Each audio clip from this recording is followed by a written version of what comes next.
What up? What up? So Hank's camera is not connecting to StreamYard, I guess, or something. Yeah. Streamers looking to get itself fired at this point. I mean, I can see me, and no one else can see me. I can see me reflected. I'll prove it. Can YouTube see you? Let's look at YouTube. I doubt it. Oh. I'm gonna go back to Chromium since it's not. Let me check YouTube first, and I'll go back to Chromium. Hey, Annie. Hi. Yeah, YouTube can't see me. My camera is working. Appreciate it.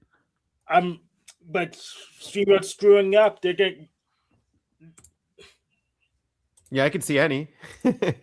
Annie's camera's working. Yeah. How's your week been, Annie? Good. I'm still working on finishing my sister's thing. I decided to put a more like sweatery lapel on it. Oh, okay. You know, Did just you like manage to figure out that like waviness? I don't totally understand why it was happening, but I think just different yarn type. Cotton isn't as elastic, and I love cotton. I love the way it feels, but it just didn't work because I'd done the exact same thing on a different sweater and it worked out fine. So that's why I decided to do this more traditional type of lapel, which I don't really like, but it's normal. You know, looks like a normal sweater thing to do. So yeah, it looks good. Yeah. It's just taking a long time. It's like just inch by inch, you know, I'll do like maybe 6 inches a day. So I'm not even halfway done. But yeah, the week was good. Everything was fine with the rental. Russ talked to the landlord guy, and he's just, you know, blast. He's not much of a communicator, but there were no immediate plans, you know, to change anything. And you can breathe for now. Yeah. You know, we just have to make it until we can get into that other big house, you know, and then everything will be fine. But if something big house, we're inheriting the main house. Oh, right. Yeah. Okay. And it's just, you know, a matter of time. Yeah. Perfect. So I just need to make it until then, you know. Because it might be really disruptive if things change before then. But he surprised me, though, a really big surprise, really out of character. He was just sitting there looking at his iPad as always, and he says, "I bought something." He was like on his thing purchasing. And I said, "Oh, okay, what'd you buy?" I was expecting him to say like a new tool or something. It's usually what he buys, or some new boots. You know, he's got like 20 pairs of boots. It's Russ. Okay. Yeah, Russ. Yeah. And he said, tickets to see Beats Antique in February, which is a band that I like. So out of character, like it was just something he did for me. He doesn't even like live music. So like we're gonna go somewhere and do something. Nice. So, you're gonna go and then maybe stay more than half an hour. Yeah. Oh, I hope they start on time, you know. But yeah. So that was very surprising, and I'm excited. When's the concert? It's on Valentine's Day.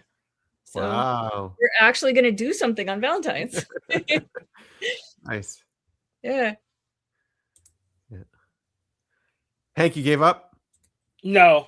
I didn't give up, but I am very pissed off at StreamYard. I tried their restrictive firewall mode to see by the package on getting to me that they're not great programming their app. I tried watching the stream that you sent me where you were typing yourself with those typing tests, and it's just unwatchable. Like, first of all, you have snafu snaps that comes in and disrupts the whole thing. And then when you're actually taking the test, you just like click on stuff. You're not even talking out loud what the question is, nothing. You're just like clicking, click. It's just you taking the test. Right, but so if you're too bored to figure it out, then I don't really care. I got the test results. It's been a year and a half since I took the test. Well, if you want to take the test with us now, you could share your screen and we can talk it out like normal people, and we could see how you actually take the test. Not that the test is accurate or it's got a good metric or the questions are good or any of that, just that we can actually discuss what the answers you actually do answer. Okay. If you want. Yeah. Yeah, that's probably reasonable, except the fact that no one does that. Do a test as a group. That doesn't even make any sense. But we could try that. But I mean, if your model couldn't type me in 2 years, then it's just too slow. I think we can though, Hank. I think we typed, feel, yeah, we feel pretty confident what your type is. It's just that you don't agree, and that's fine. Yeah. Yeah. What did you say my type was? I think you're an ISTJ.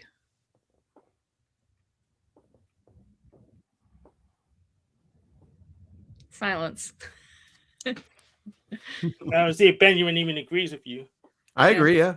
All right. And that's the basis is the truth is a feeling, Hank. That feels true to me. All right. Well, if that's as far as you can go, then we might as well just get the dartboard out. Which means you and Annie are in the same quadra. Mm-hmm. Yeah, same functions, different order. Yeah.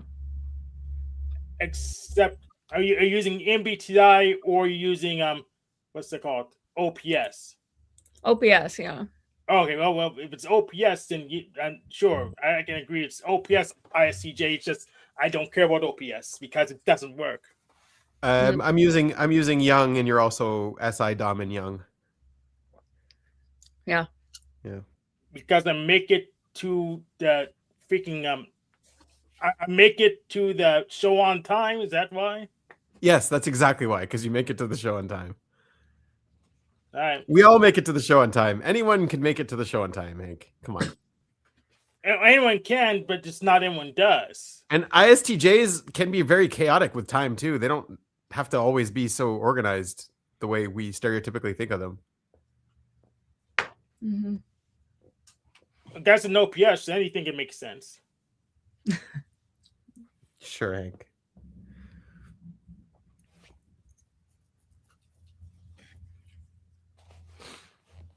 How about that Trump he captured Nicholas Maduro? Oh yeah, that was something to wake up to. It was a pretty badass mission that you guys pulled off there. Yep, it was pretty good. And I like this new president. I like if you don't like a politician, we could ship them to somewhere else. I like this. Yeah, president. Only the justice system is probably going to release him back into the wild.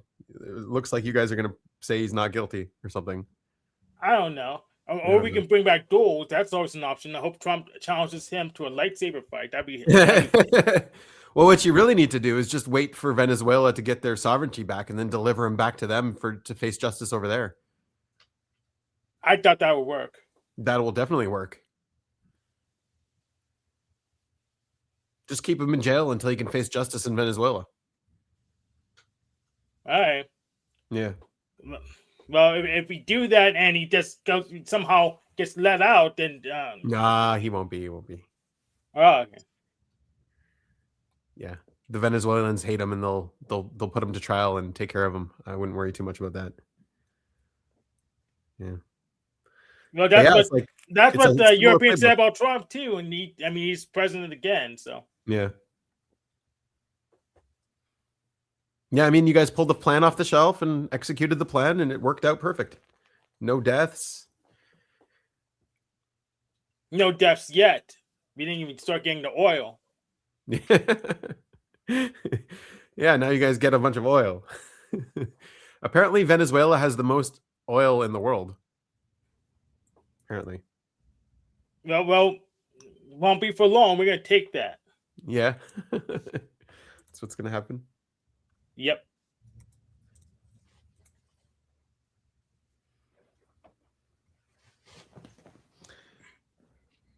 Yeah, it's good to see that other people are like you're getting experience and like you like you never really know when the tires meet the road, like what's actually going to happen. Because like it's all theoretical. You know, how is your military? How strong is it? What can it do? What are its potentials? And then if you carry out like a successful mission like that, then it's, debate's over sort of thing. Yeah, BB better watch out. I mean, he's been sitting in office for quite a while. I don't think the BB has anything, or BB or Israel or anyone over here has anything to worry about from you guys, to be honest. Only bad actors.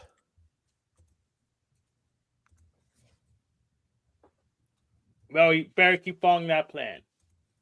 Yeah. Whatever it is. I can't discuss. Also, I don't think you guys really want to pick a fight with us. We don't. It's not in anyone's best interest, really. No, we don't. You actually have a really good military. We don't want to fight you. Yeah. Although I'm sure you guys have plans on the shelf if that ever happens. And I'm Just sure like we Batman. have them too. Yeah, we've got plans for it too, I'm sure. Yes, just like Batman. Yeah.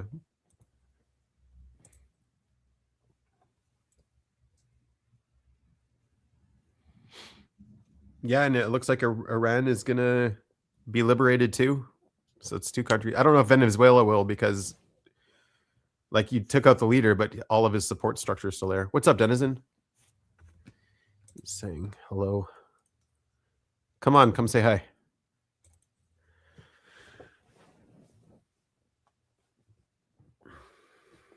Yeah, did you process anything else interesting this week, Hank? I was not really, pretty much too tired.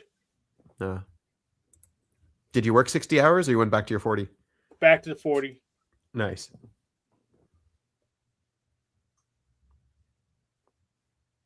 But somehow I'm also part-time, but they just can't count. So we can corporos.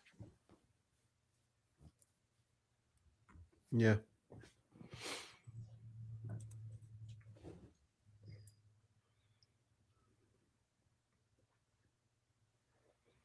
Yeah. StreamYard's looking to get freaking fired. I mean, my camera, it's not StreamYard's like getting the camera packets back, even though it appears on my side, and it's very stupid.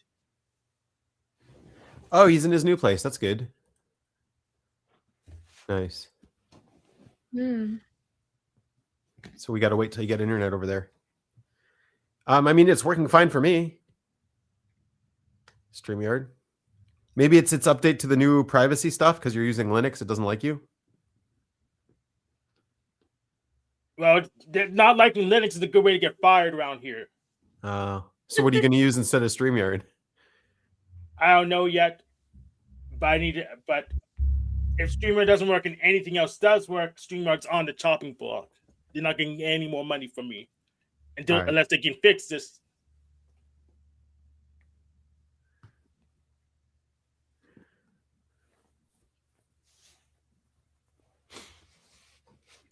I think getting the dang phone call packets is not that complicated.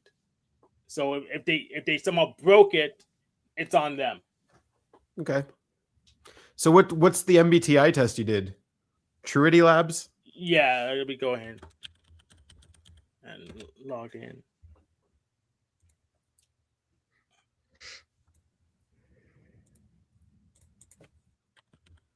How about you? What did you process this week, Annie?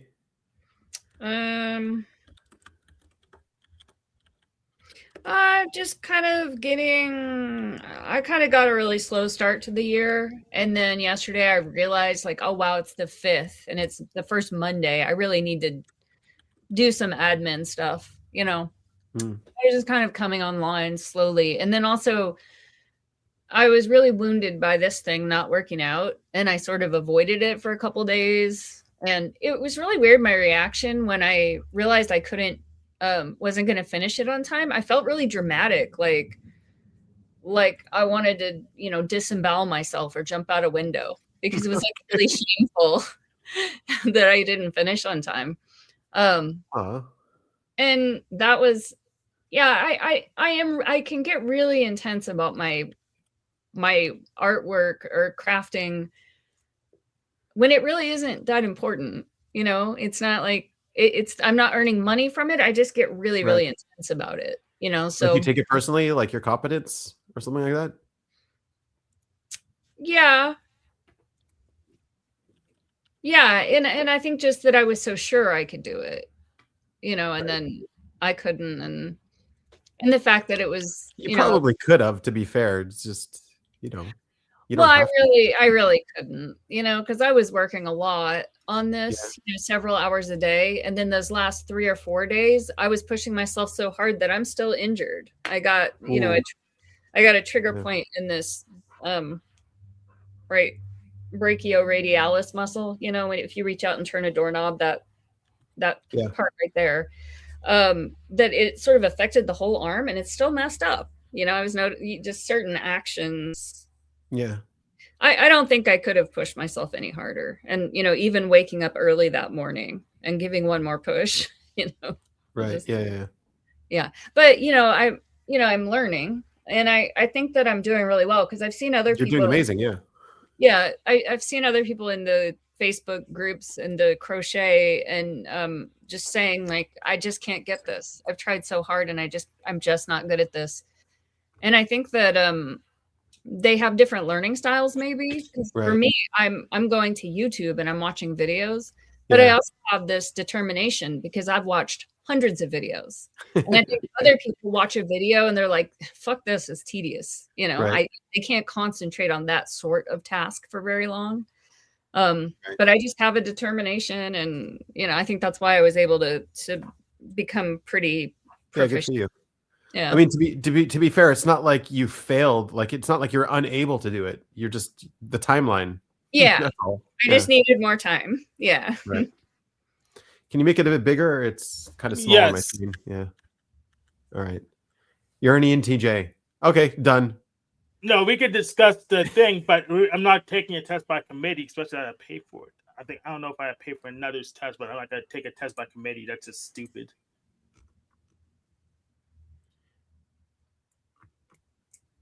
But we could debate the results. That's fine with me. See, I think it'd be more interesting to debate your answers. If you're answering them one at a time and you say, like, "Yes, I do this," and we'll say, "Do you really, Hank?" Yeah. So that's me taking a test by committee. I'm not doing that.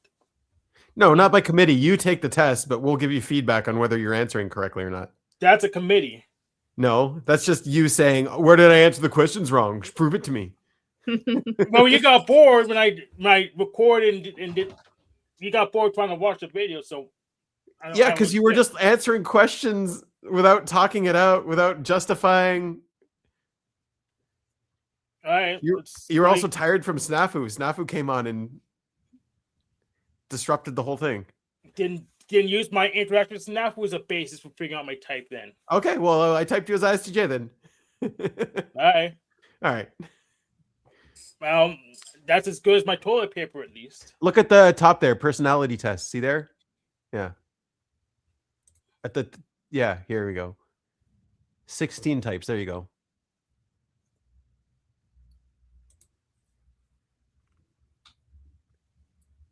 There we go.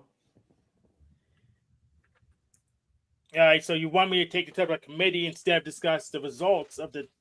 All right, didn't you hear my answer the last 3 times?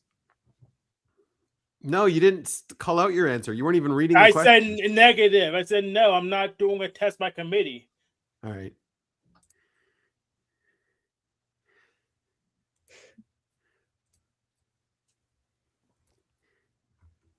Well, I guess you won the debate because you're refusing to take part. Well, you refused to review the video, so we're at an impasse. I didn't refuse. I looked at your video. Yeah, and you said, no, I don't want to look at it. I'm too bored. And so no, because I have to actually make it big and read your answers because you're not talking. You're not sharing what you're doing. You're like, yep, this one, this. Can't you use my behavior itself as a basis to figure out my type? All right, Hank, you're being unreasonable. It's fine me. It's your opinion, man.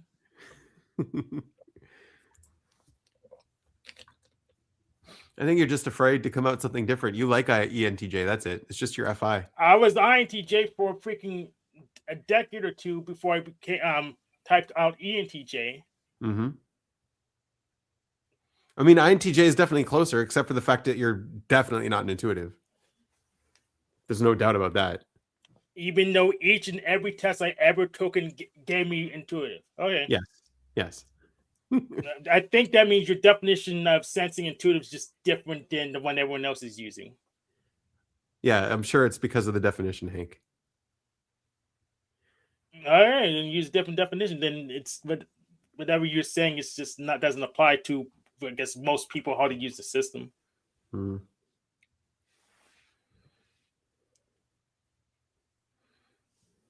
I got an interesting text message from Russ yesterday in the afternoon that I thought was also pretty unusual and out of character. He texted me, "There's some birds over here." And I said, "Where? What kind? How many? Are you okay?" And he said, "In Joe's backyard, there was a crow and then there was a blue jay." And I said, "Oh, that sounds important." What? Yeah. I asked him about it later. And he said, "Well, I was all alone. I was working all alone and I saw some birds and I just wanted to share that with somebody." Ah. But Okay. I mean, like a picture would have made more sense. Like, look at this pretty blue jay. Right. I don't know. Yeah, I picture would made more sense. I agree. And like in my mind, I was thinking like he's being held hostage.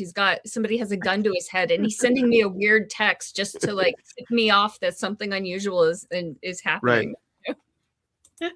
Nah, he'd probably break out the situation himself. Yeah, he'd be okay. Maybe. I mean, he's been able to evade the camera for how many years? So We caught him a couple times. Yeah. He doesn't like it, so he doesn't like to be on camera.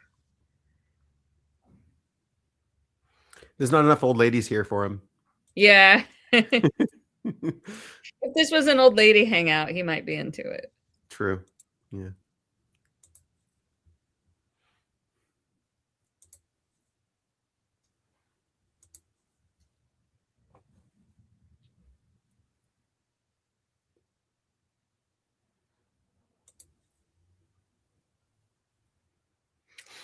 I'm getting my mom's partner gives me and Russ gift certificates every time.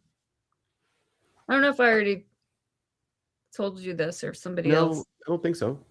Yeah, well, anyway, he always gives us $50, but this year he gave us $75 because of inflation. Inflation, right? And Russ got one for Home Depot and he bought something right away that evening. And I really thought about it for a while. Mine was from Amazon. And then I remembered that I really wanted a high velocity blow dryer for Hazel because in the winter, like in the summer when I wash her, then I just take her on a walk in the sun and it's fine. She dries really quick. But in the winter, I'm washing her in between grooms. So her hair's much longer and she'll be wet and uncomfortable and shivering and upset for like 4 hours. It takes a long time to dry. So I got this more professional. It was like an $80 high velocity blower that it just sort of, it has some warm air, but mostly it's just blowing the water out of the fur. So I'll get that today. And she really needs it. Scared of it? You think she'll be scared? Well, her groomer uses blow dryers, so she's been exposed to this before. Yeah, good. Yeah, she'll be okay.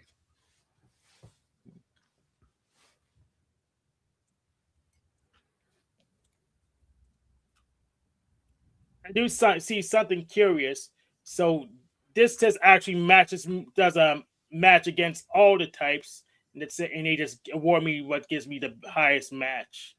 They actually did inspect whether I matched ISTJ, and they only gave me a 55% match according to that metric.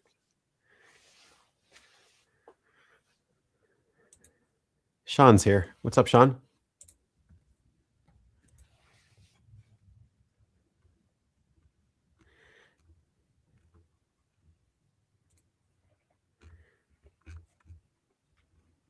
He's muted again, though. Mm-hmm.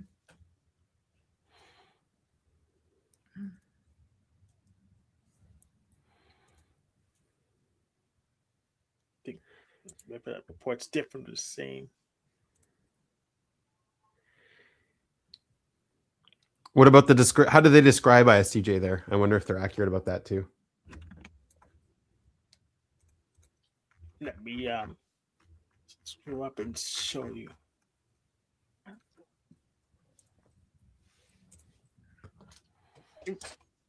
Sean leave.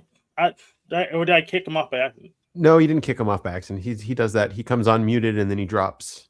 I don't know why. He struggles to connect or something. Oh, okay. I'm gonna blame StreamYard for that too. Why is ISTJ an inspector? Doesn't make sense. Yes, it's IJ's responsible organizers driven to create and enforce order within systems and institutions. Yeah. You don't agree with their definition, I guess. Yeah, I know. It's not even a definition. It's a description. Yeah. But that makes more sense. You don't agree with this description they're using, just like I hypothesized. Yeah. Sean. Yeah,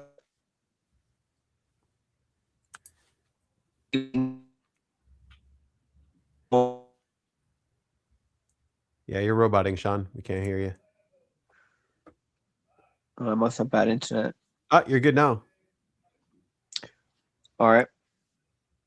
How you been? We'll talk some more philosophy. How's your wasn't too bad. It was pretty chill. Yeah. It's been pretty cold last week.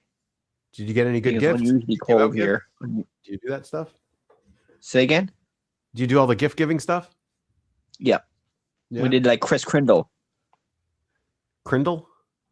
Chris Crindle. It's like where everybody has some person to give a present to and you only have to give one present. So you don't have to give presents to everybody.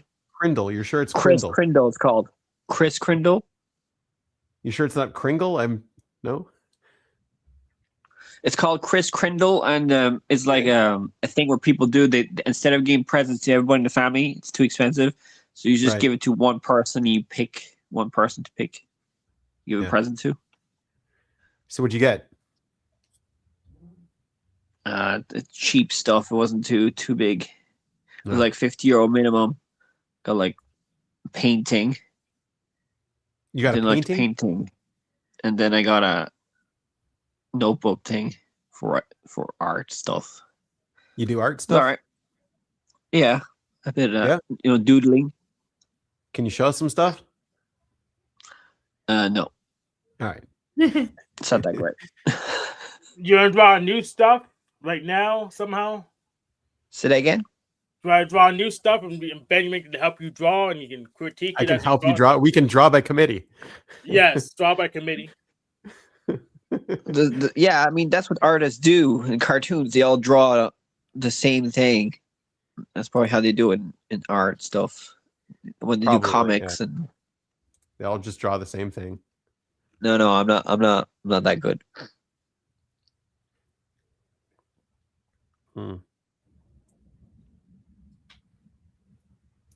Well, you guys good at art? Benjamin? Have you ever tried doing some art? Yeah, do some art. I dabble.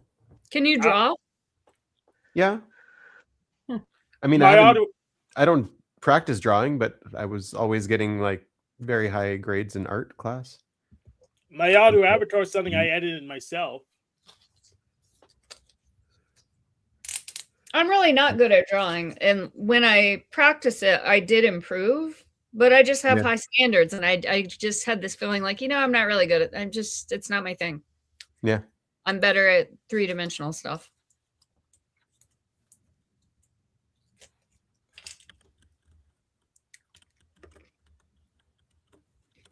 Yeah, they say, well, I think everything is art.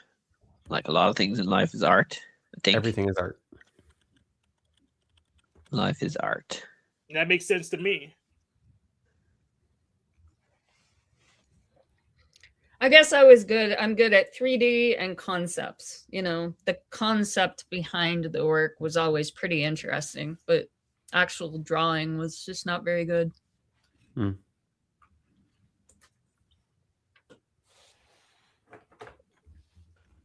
You got AI now, if you want to. Yeah, Stable Diffusion is pretty easy. And there's free farms, so you don't have to spend any money on it. And if you want, you could use there's an app you install in LibreOffice, so you can just get the image right down in a document you want to edit it into. So, or if you want to edit it further. What have you been processing recently, Sean? YouTube videos. I'll be watching a lot of YouTube stuff. Yeah. I mean, a lot of the internet now is AI. Okay. I watch a lot of politics. What else do I watch? Politics. Religion stuff. Yeah, it makes sense. Science, environmental stuff. Why do you So that's forget all like art. entire conversations between sessions? Say again? You like forget a 'cause whole I bunch of said stuff this we already before. talked about. Oh, I said this before. But like, yeah, so when I say everything is art, I'm like saying my life is art. So I'm just explaining what I'm doing without, literally doing art. I'm doing art of the phone. Are you a chaos magician? Art of the phone. Okay. Of watching the phone. He's a chaos magician, yes. Sean, are you a chaos magician? The hell does that mean? Yeah, well, everything is chaos, man. The universe is chaos. There's no order in chaos. Is there order in chaos? Yeah, of course there is. Yeah, there is. Yeah. In fact, Alex Jones has a catchphrase that is literally order all chaos. Well, there is an emergent order and structure in chaos. Yes, and there's an emergent chaos and order. Sure.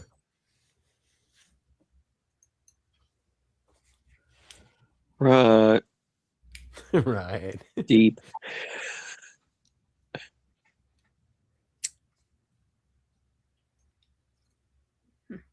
Well, the weather. I mean, how's the weather there in Israel? It's like I don't want to complain that it's cold because it's definitely way colder everywhere else. But yeah, it's a cold part of the time. Cold. We have what's it called? Our showers. We have to turn on the power for your hot water.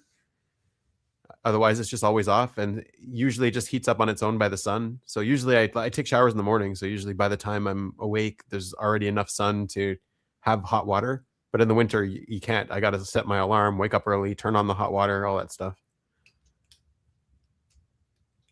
What is the overnight temperature in Fahrenheit? Oh God. Just give in real numbers. We'll convert it to F. Give it in Celsius and we'll convert it to F.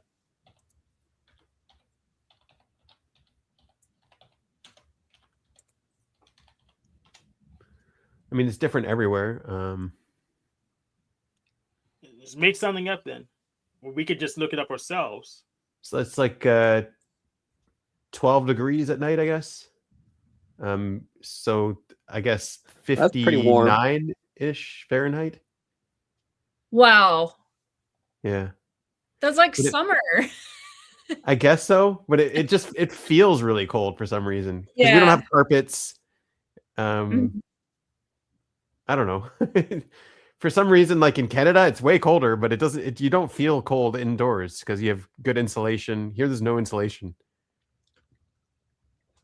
Yeah, I think it's just a relative thing. Like when Russ had to go to Los Angeles to clean out his parents' house, and his stay kept getting extended, so he was gone like 6 or 7 weeks. It was crazy. It's the longest I've been apart from him. And he came back and we were having a really, really warm day, and he kept turning on the heater. And that's the thing. He always makes fun of me for turning on the heater. But yeah, it's just you get used to the temperature. Yeah. So it feels shocking. I don't know how the Eskimos do it, because it's pretty cold here in Ireland, but it's dangerous now because it's damp cold. So if you don't heat the house, it could be dangerous, like mold and stuff. But like, the Eskimos have like houses now, right? They don't live in igloos anymore. Yeah, but back in the day, they had igloos, and like, did they have fires inside? They probably had fires inside. Yeah, but they probably had fires inside to keep warm, because I don't know if they would survive without a fire. You don't need one in an igloo. It gets pretty warm inside. Yeah. So you think the ice is insulating itself? Oh yeah, definitely. Ice is a very good insulator. Still, though, I mean, yeah, they probably had loads of clothes on all the time. Probably. Like, and they adapted to their environment. I don't think you're supposed Yeah, to and call I them heard Eskimos anymore either. Really? What do you call Yeah. them? Inuit? Oh, Maybe even that you're not supposed to call them. I don't know. nothing is allowed. I know. You're not supposed to call us whiteys either for some reason. I don't know why. Nothing's allowed. What yeah, about but Jews are white. Exactly. That's my Some point. Jews are white, yes. Sure, there's some Black Hebrew Israelites, but most Jews are white. No, not most Jews. Some Jews are white. How about this? Most Jews on this panel are white. Can I get away with that one? All right. Hank, would you like to be a Jew? Not at this time. He's American. Why does he need to be a Jew? I mean, America could Israel allow all of America to become Jewish? If dictator came along and said, "I want the whole world to become, I want America to become Jewish," like if Trump said, "The Jews are correct. I got a vision," would all the Christians become Jew? First of all, the more if he really truly understood the nation and the doctrine, then he would understand that no, you do not do that. You do not convert a whole nation to be Jewish. That doesn't work. America is America. It's got to find its own identity and express itself. Yeah, I was looking up the atheism rate in America. It's growing in the West, but atheism is like atheism, the growth of atheism. No, atheism like, cult. Atheism cult. Okay. No, but like it's 50% in Europe, atheism, or less. Like the UK is 50% atheist right now. Okay. So I wonder what's this gonna do. We're all gonna become communist or something. Because atheists, we're very liberal. We're very not always. Not no, very there's conservative atheists. Like on Pine Creek. Yeah. Yeah, but they're a minority. Yeah, he's from Canada too. Benjamin Pine Creek Doug. He's from Canada. Pine Creek Doug, yeah. Yeah. Do you know what I mean? Like, I'm just saying that if the whole world went atheist, which I think could happen with science and logic, we just force you to accept the science.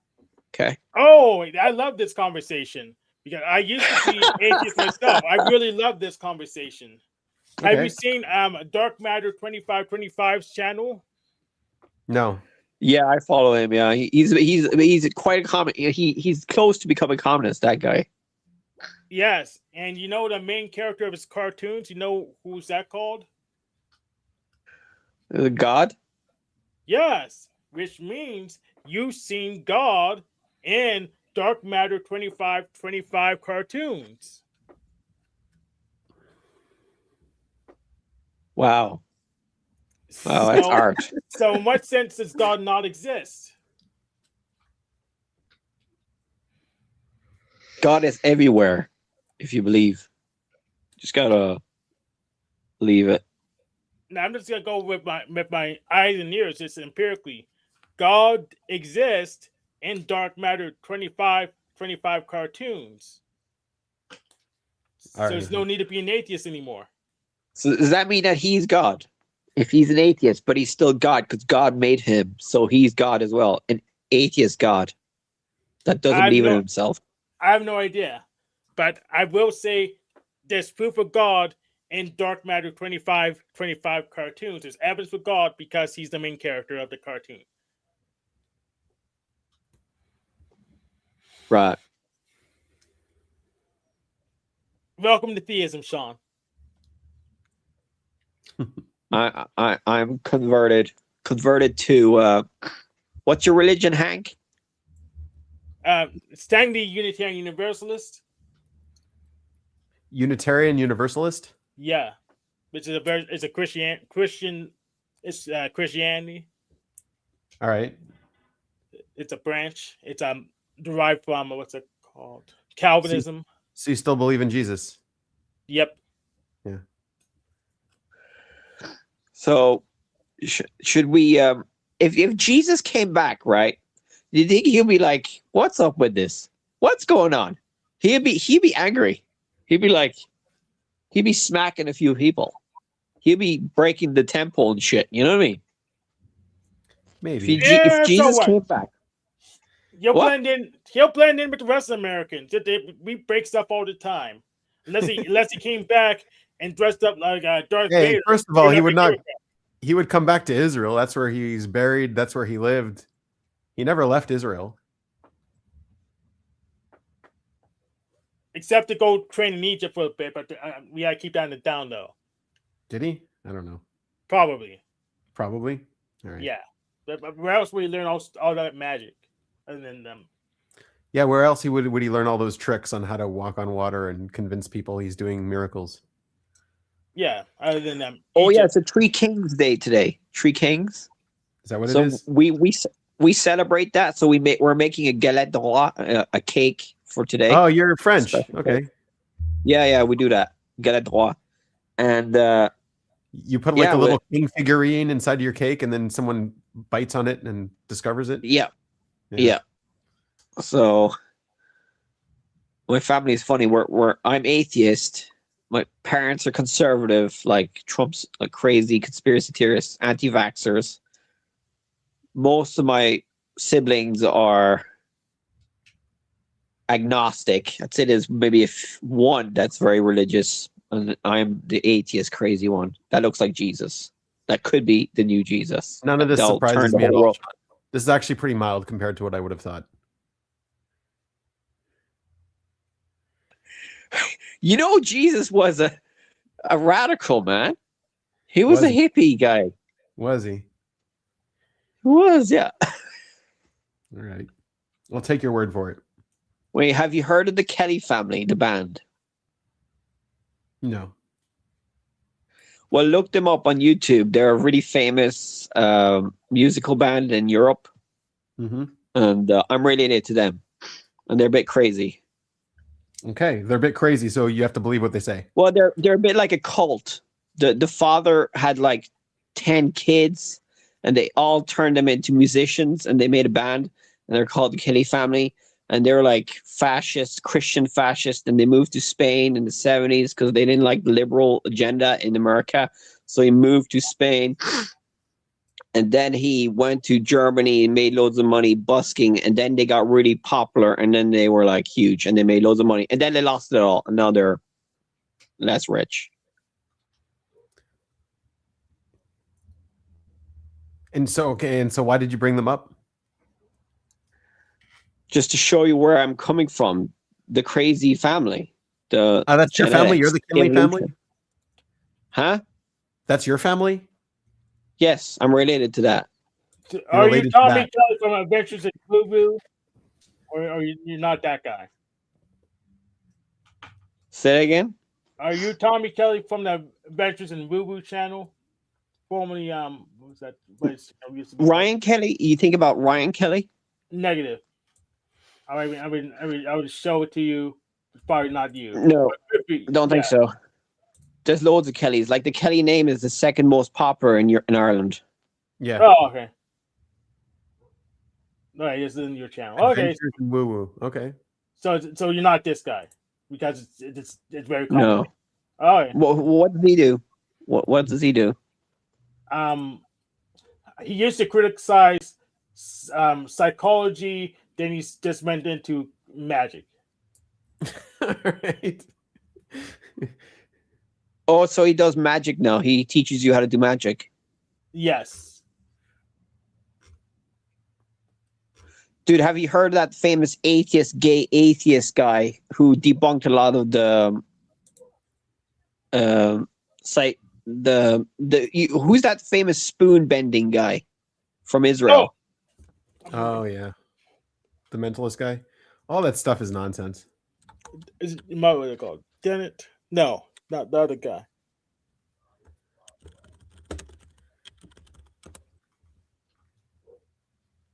Not Penn Jillette. Who was the one that was a 4 horseman? What was the other guy?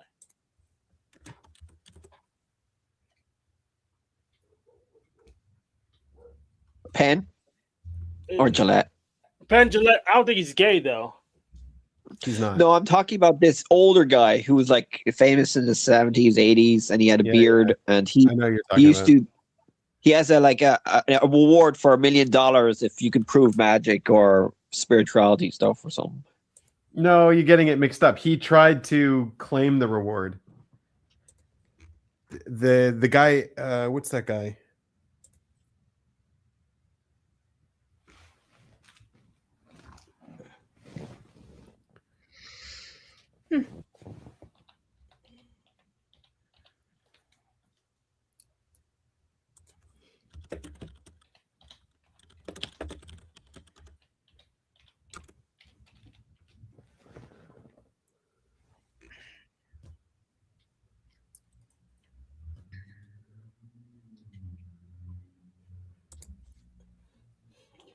Freaking got the picture. Yeah. Damn, it's not saying Daniel Dennett, right? No, Daniel Dennett is not a magician. It was another guy. He was James a famous Randi. atheist. You're talking about James Randi. Randi. Yeah. He's not the Israeli guy. The Israeli guy tried to claim the prize from him. Yeah, but he was giving a prize to prove magic or spiritual stuff. Or yeah.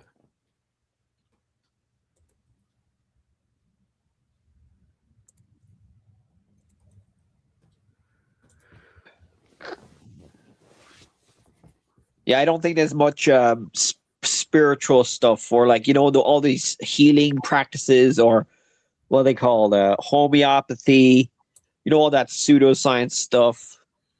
Homeopathy just change your diet. Well, you can also convince people to believe that they're cured too. Yeah, that's what shrinks do. Or they say it's your fault if you're not healing. Right. Yeah, Uri Geller, there you go. Tried to claim the reward. Yeah. He's a big fraudster, Uri Geller. I mean, all magicians are fraudsters.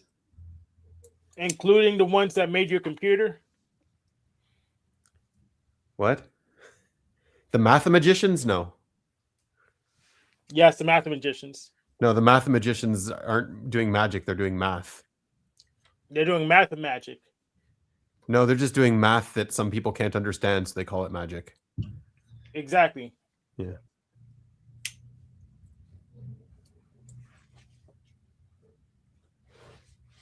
But the Magi, the three kings, they say that they were like magicians, so they knew how to do magic tricks and stuff like that. And they probably taught Jesus how to do it. Could be. Because they say he got taught in Egypt to do all these magic tricks, and he fooled the Jews that he was the chosen one, and stuff like that. Well, he didn't a lot of con men back then. He didn't fool the Jews at all. I mean, they killed him. They killed him. Okay, Hank. Good history you got there.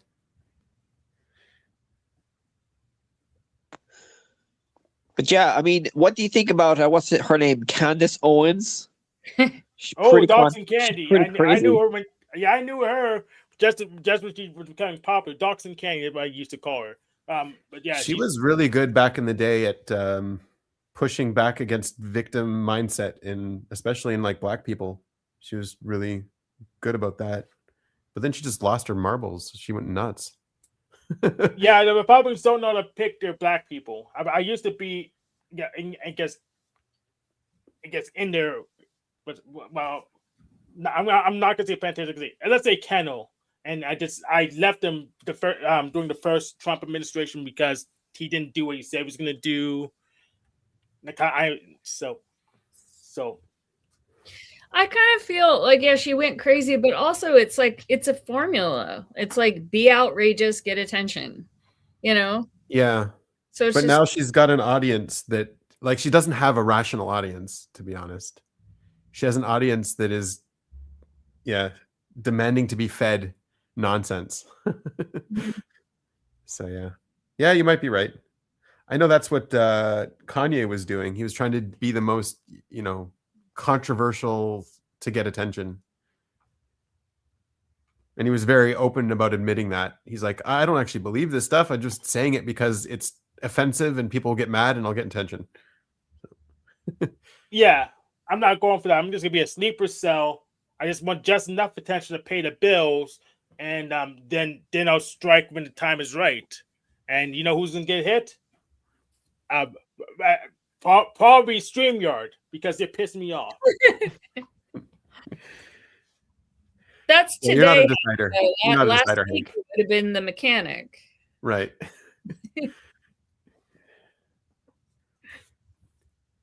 You're not a decider, Hank. You're not an EJ. No. Not on your model, but Yeah. I'll email you the report because I don't remember if I emailed you the report. Then you could this mark like probably just redact the whole thing and say, hey, the whole thing's wrong. I don't like it. Okay. So then why even send it to me if you know my answer? Because it's fun. Oh, okay. I mean, I could be wrong.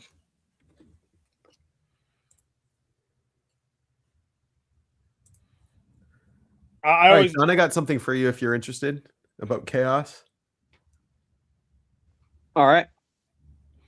So apparently Moses was woke. He was more woke than God. Do you know the story about the mixed multitude? All right. Do you know the story about the mixed multitude? Do you know what the mixed multitude is? Nope. Yeah. So like this is like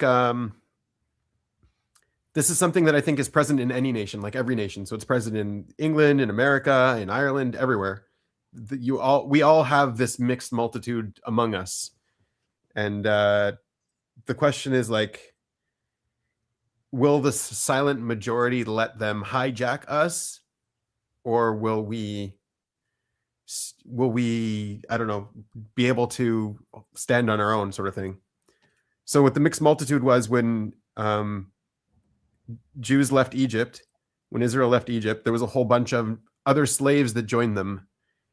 And so Moses said, no, they can be a part of the nation against God. So Moses was like more woke. He's like, no, there's immigration. Immigration works.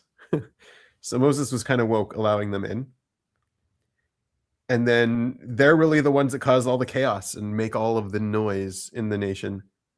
So I mean, like the three major things is they caused division and infighting and drama, stuff like that.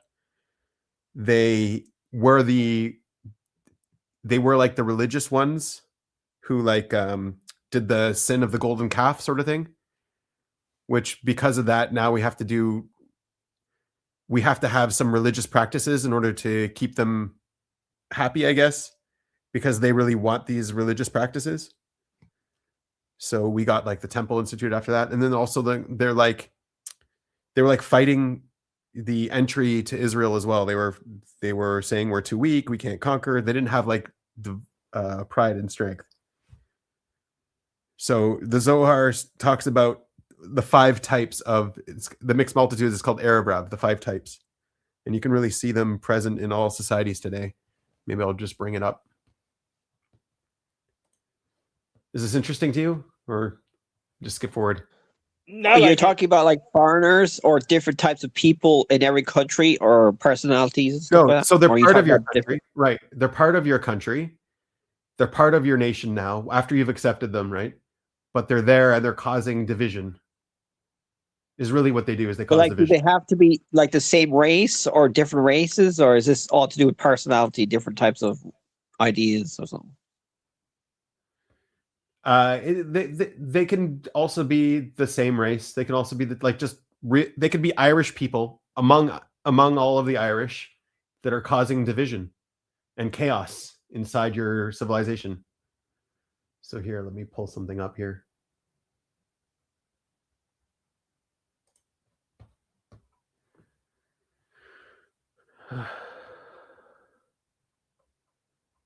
So this is what Adam Sandler was talking about in the movie, the Zohan. No, it's not what he was talking about.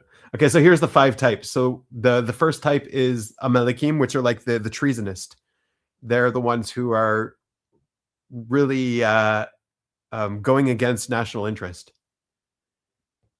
So I don't know if you can identify them in your culture. The other one are the elites sort of thing.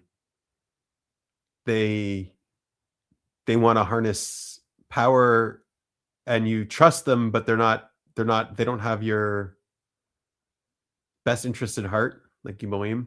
L'Faim are like the weak ones, the ones who are saying that we're too weak. They're the ones who are going against I guess the strength, like the national strength. You have like the Anakim, which are like the more like the famous ones. They're, I don't know, celebrities and stuff like that. And then you have Nephilim, the ones who are going against institutions for sexual diversity, I guess, is what they do. Yeah. Wait, so they do a lot of sexual things, depravity and stuff? Well, you talk about the Nephilim. I thought you said right. Nephilim. You know, the aliens. That's right, the Nephilim. Is that the giants? The giants in the Old Testament. Right. So these are modeled off of like these categories are modeled off of the giants. Yeah.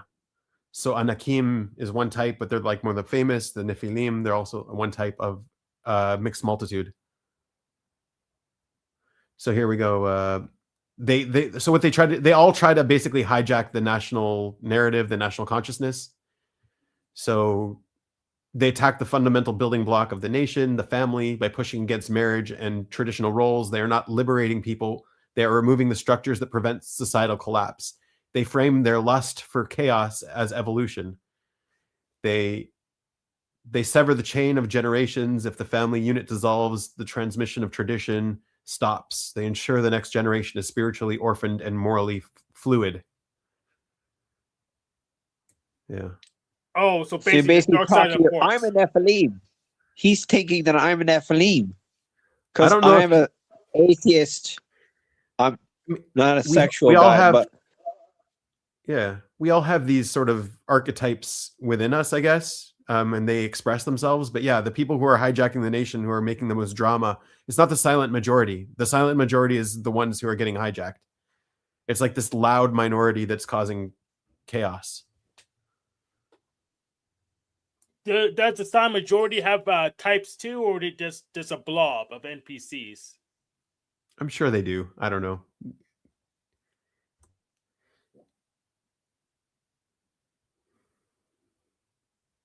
So is this from the Talmud, or what book is this from? Also, but basically it's from the Torah as well, and then lots of discussion about it. Yeah. But you can definitely see it in all nations. There is this I don't know, in group that is actively fighting national interest. I don't think you'll ever get rid of that. It's part of human nature, like, you know what I mean? You might be able to regulate it, but I don't think you ever get rid of the chaos fully. Right. Because if there's no chaos, there's no change. I mean, nature, it's like the universe itself. What's the laws of nature? There's chaos in nature, so you can't really predict. Did scientists say that if we know everything in the universe that we'll be able to predict everything and we'll be like gods or something?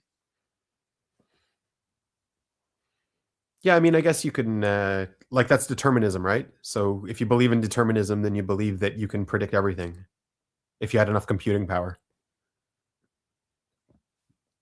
Even if you were a determinist, you need more computing power within the universe itself to compute everything.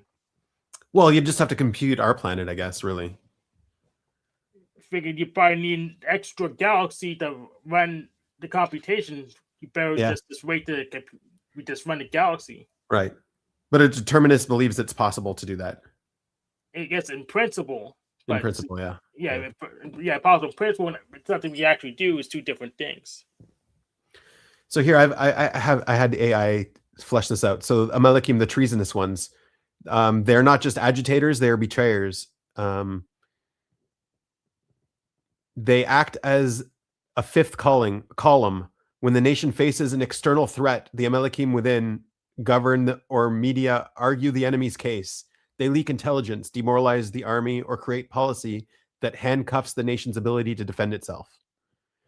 They specifically target the nation's survival instinct, framing treason as higher morality or human rights. So that's type 1. The Giborim, the elites, are so the mighty ones, as established. These are the institution builders, the heads of academia, the judiciary, the corporate power, mechanism of hijacking. They gatekeep influence. They build institutions not for the sake of the nation, but to cement their own status. They create a caste system where only those who adopt their ideology can ascend. Attack on unity. They sever the head from the body, creating a ruling class that despises the values of the common citizenry. So that's the Giboim. The Rephaim, the cowards, the weak ones. They're the ones. Jedi. Right. They're the one, or the Jedi, sure. These are the ones whose hands loosen in times of crisis. They are the voices of appeasement. In an established nation, they are the leaders who fear conflict more than defeat. They will trade land, sovereignty, and dignity just to buy another day of quiet. They pathologize courage. They view the assertion of national will as dangerous and primitive, constantly urging the nation to de-escalate, even when being struck. Those are the weak ones. And so Anakim, like the famous ones, I guess. The giants, men of name, the men of renown. This is a crucial distinction. These are the cultural icons, the celebrities, the influencers who dominate the public eye. Mechanism of hijacking. They monopolize the national attention span. They turn national discourse into a vanity project because they have the platform, the fame. They become the de facto moral arbiters, despite often lacking wisdom or tradition. They replace the reverence for, I guess, they create cults of personality, yada yada. That's the fourth one. And the last one, the Nephilim, the depraved. They mask degeneracy as social progress. They attack. What group would I be in? I mean, we have all of these archetypes within us, right? This question is, do you let them get expressed? So they attack the fundamental building blocks of the nation, the family, by pushing against marriage and traditional roles. They are not liberating people. They are removing the structures that prevent societal collapse. They frame their lust for chaos as evolution. They sever the chain of generation. If the family unit dissolves, the transmission of tradition stops. They ensure the next generation is spiritually orphaned and morally fluid. Yeah. So they mask degeneracy as social progress. Anyways, yeah. So those are the. So you're talking types. That sounds to me like the liberals, the atheists that are like that. The Nephilim. Right. Well, you can see that they all kind of work together. They have a unity with each other. They're just different. Yeah, different wings, different. They're all the same. Well, yeah, they're all trying to. They're all actively hurting the nation in some way, and they might not even be conscious about it. Like they might not even know what they're doing, right?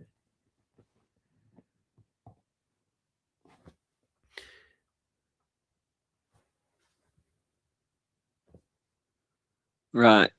Well, I don't think that's my view. Would be more. That's the Torah, is it, or the Talmud, or whatever? What book is that? I mean, it's just what they're. It's just like they were an actual group of people, right? At the beginning of the nation, they were the Erev Lav. They were actually an out group of people, and they were very like they weren't yet assimilated into the nation, right? But yeah, basically, what it's talking about is like these archetypes within a nation that sort of go against it. And I mean, like, you could disagree with all the definitions and say those aren't real or whatever, but like you can see them pretty clearly today. Like they do exist in all nations.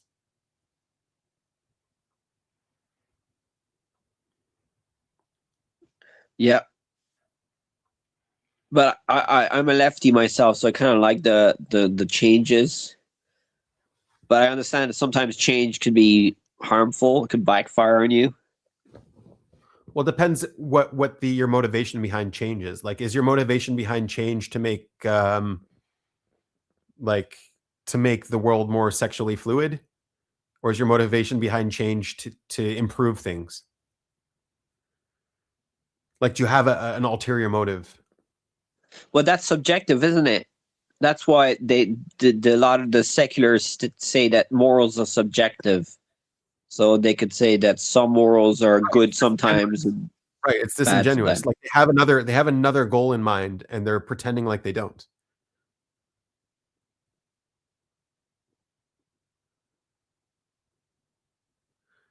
Sorry, I don't understand that. Just can you say that again? Because like, there are good faith people who really want change, but to improve things, to make things better. But then there's people who want change for whatever agenda they have. Like they have an agenda and they're pushing change to get to their agenda, but they're not very honest about what their agenda is.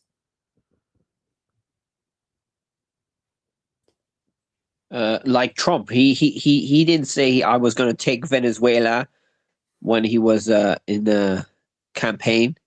Well, I mean, Trump is I the don't think leader. Right? He's the de facto leader of the nation right now. So he's not, and he's not his. Yeah, but I don't think a lot of people. I don't think a lot of people knew that he was going to do a lot of things that he's doing now. Well, to be fair, I think it would be dumb if he let people know that. It probably wouldn't have succeeded if everyone knew about it. The reason he never called your attacks. Yeah. Whereas, like, if you had treasonous people, they would be go off and telling people about it, or like you would see the mixed multitude go up in arms against Trump before he was able to do it. So the fact that he kept it secret from this mixed multitude meant like they couldn't get involved. But you see them speaking up now.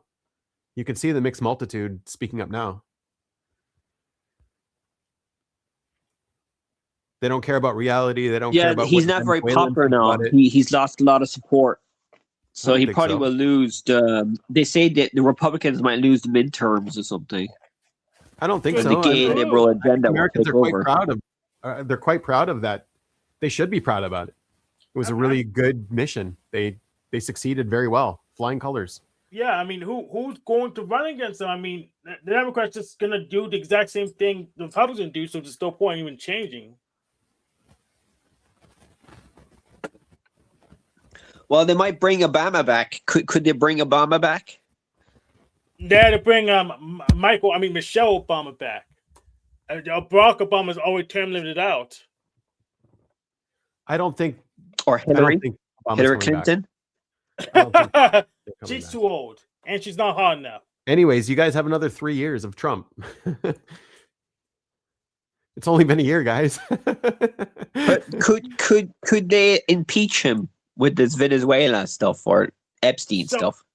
No. But it's pointless. And people don't do anything to him. What they need to do. Everyone's united behind him right now. Yeah, what they need to do is take him to Canada and let Canada arrest him. Yeah. What they need to do is they need to abduct him and pull him into whatever country abducts him. Let Canada do it. Yeah, I don't trust Mexico. Yeah, we're living in very interesting times. To be fair, it's very entertaining. There's a lot of chaos going on right now. I predict more chaos. Yeah, I don't trust Mexico to keep him in one spot. He'll just go on a bus like everyone else illegally immigrating. So I don't trust Mexico to hold him. So that's what I'm saying. Canada. Like, to be fair, Trump didn't actually make the plans. He didn't go and carry out the mission, all that stuff. Like, you have good military planners that built the plans, and the plans were probably built years ago. They were just sitting on a shelf, and Trump is just the guy who's like, let's do that plan. Yeah, he run it through the shelf. I give him credit. Run it through the shelf, exactly. So it's not like Trump did it. He just gave the go-ahead. He's probably not giving a go-ahead on a whole bunch of other plans. People are like, hey, how about this plan? How about this plan? And he's like, no, not yet, not yet. So do you think they have like 1,000-year plan? Like they think like 1,000-year ahead, and like they make pretend that they're democratic, but it's all the same? No, the way military intelligence works is you have contingency plans for anything. So like you're not at war with Canada right now, but if you're ever at war with Canada, you pull the Canada binder off the shelf and you're like, okay, this is how we destroy Canada. It's there and it's ready. Well, I heard you're going to take Greenland next. So I think if you take Greenland, it's pretty easy for you guys to take Greenland. To be fair, Europe is not as powerful. But we might like troll you European Trump League. wants Greenland, yeah. I think he's going to try to take it legally, though. He's not going to try to do anything illegal. Well, it doesn't. But was the I mean, was Venezuela done legally? No. Yeah, technically no. No. And even if the guy was the de facto ruler and leader of Venezuela, it's not illegal either. He basically declared war. He committed acts of war against the U.S. Yes, Trump technically broke the law, but who's going to stop him? I mean, come on. What law did he break? He didn't break a law. Bro, he doesn't. He's not allowed to declare war. Congress has to do that. Yeah, but okay. So if another country declares war against you, you don't have to declare war. They've already declared war. Well, like Iran declared war against you, so you can technically just go fight Iran. You're at war with Iran. That's not how it works. I mean, we had to declare war from our side. It's not valid. It's not valid police action. Yeah. He already has the guy. So what can you do? I don't think so. I think like you're allowed to respond to acts of war. That's a gray area. Yeah. But I want to hear Anne say something. She's like the Princess Leia with the hairstyle, and I'm a Han Solo, and he's Darth Vader and all that. Okay. Yeah. So, like, from my perspective, like people around in my state, I don't see overwhelming support for Trump. Yeah. And I think not at all. Like, not where. You're in a blue state, I guess. Is that what it's called? Yeah, I mean, I would say like the whole West Coast. It doesn't have overwhelming support. And as far as the Venezuela stuff, I think like on some level, like a lot of the Venezuelan people are happy. You know, I mean that was not Maduro was not a good leader, so it was good in that sense. But I think all the stuff about drug, that's a fake agenda. I think the agenda is about. I think the agenda is about oil, because most of the cocaine, no fentanyl is coming from there, or very little. The cocaine from Venezuela is mostly going to Europe. It's not coming here. So that's just a narrative. Like we're getting him on these drug charges. I do think that there is an argument that Venezuela is not managing the oil that they have very well. And maybe, they need a better system. But I also think, like, if we step in and say take control, like the big prize that we get is more access to oil. So I think that's the agenda. Yeah. There could be like many different agendas and many different reasons. That could be one more. Yeah. Yes, definitely. Is if Venezuela flips from BRICS to you guys, then you're leading in oil. Like that's the swing state for oil, basically, is Venezuela. Yeah, and maybe like Afghanistan not producing enough drugs, so we have up production. And it's another thing where I don't know if they did this thing. Do they have a plan that they're not telling us, or is there just no plan? Yes, like let's do this and make this chaos. Like how are they going to? Because it's not just that Maduro was in charge. It's like all of the corruption. What's the plan to manage that? And I guess maybe they have a plan, but the way I've seen Trump act is he doesn't want to be aggressive off the bat. He wants to give them a chance to play ball, and if they don't play ball, then phase 2. Okay, play ball, no, phase 3. Play ball now, okay, no, phase 4. Like that's how he sort of operates. Yeah. So I heard we got made it up just now. That Doge is going to be charged of Venezuela. So I just made it up. Elon Musk. Yep. He's going to send his rockets there with Teslas. Exactly. Tesla's going to. So if Elon Musk runs Venezuela, everything's going to be electric powered. So that could be very efficient, actually. I don't know a lot about his organization, right? I just know like here, whenever like Hezbollah or Hamas or whatever, you kill the leader and then another leader steps up and takes over and does the same shit. So it's like, it's not enough to kill the leader of whatever regime you're trying to defeat. But here they didn't kill him, they captured him. So technically they could send him back and have him dismantle. Like he could play ball,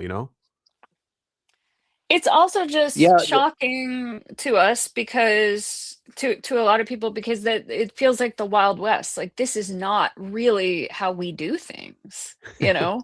This is not Right. how we've well, we done kind of things. And did. so it's all really America shocking was though to always doing this. be no, but yeah, they were having agendas and lying about the agenda and really like having, resource and monetary interests. That was the real interest. But I mean, not how we do things in terms of going around the checks and balances. I mean, that the total idea of checks and balances is like pretty fundamental Mhm. to American politics, and all of that is in complete chaos right now. I can see And I like think how you would see Trump as going rogue, sort of thing.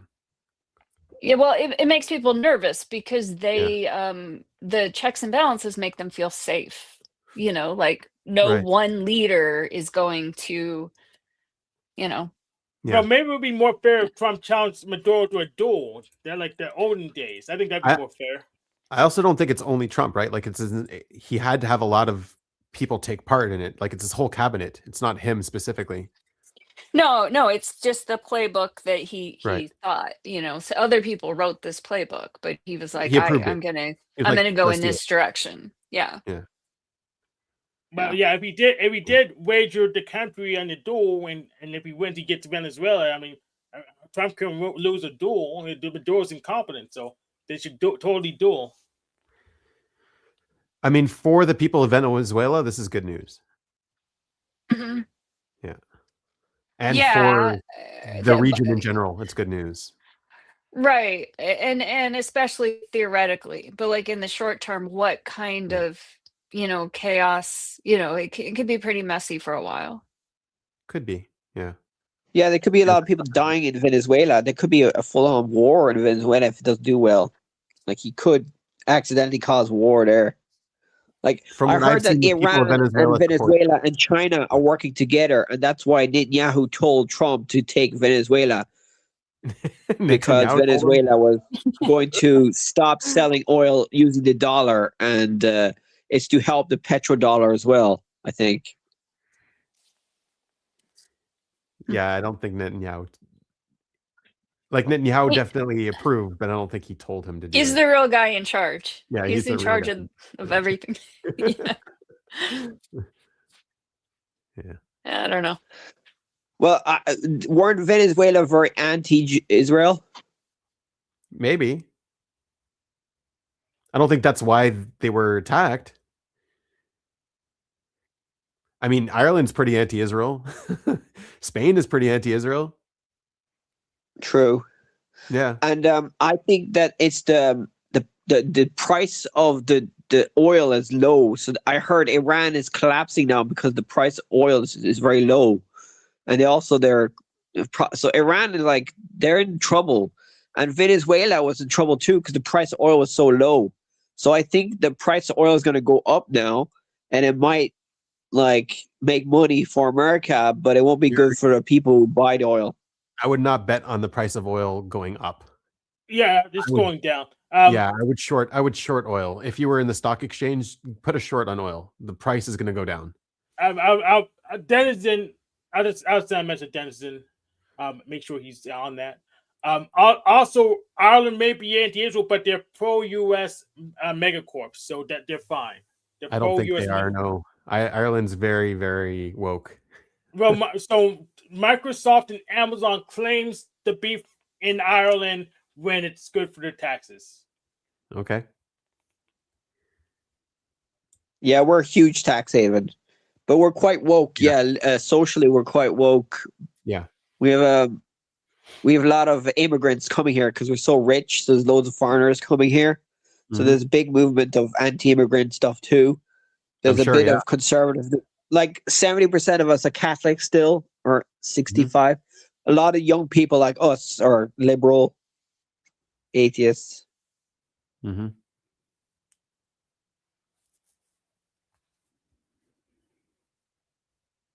Like I looked up, South Korea is about the same size as Ireland, and it's got like 60 million people, and we only have like 5 to 6 million people in Ireland. That's mad.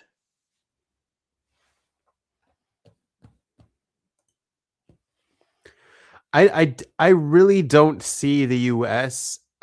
Installing someone to be in charge of Venezuela from their own. You know what I mean? I don't think the U.S. is trying to put someone specific to be in charge of Venezuela. Well, it's something we did in the past, though. We put someone in charge of Argentina. Pinochet, yeah. Yeah. But that never works out. Like that always fails. If you guys decide who the next leader is going to be, it always fails. I also don't see that's what Trump likes to do.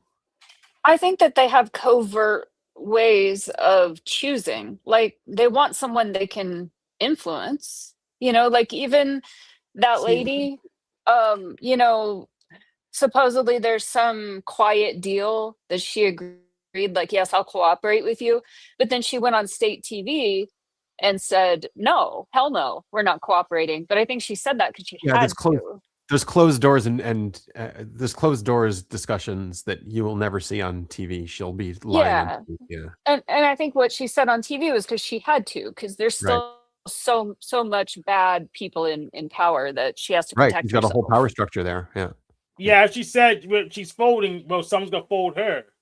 So, I think that the U.S. will manipulate who is in charge somehow, behind closed doors, so that they have a good alliance with that person.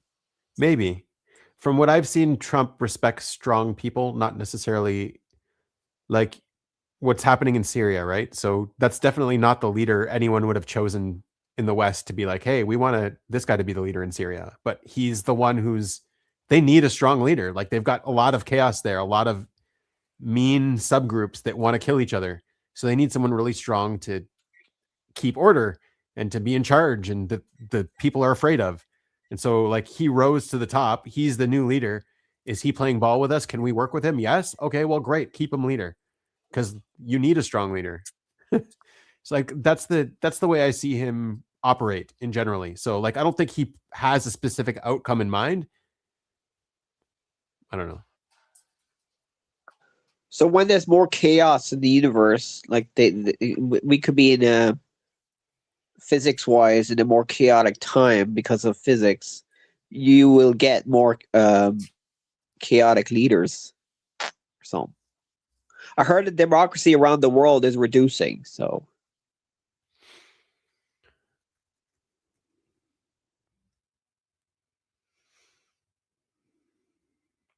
yeah, I mean, chaos is also like progress as well.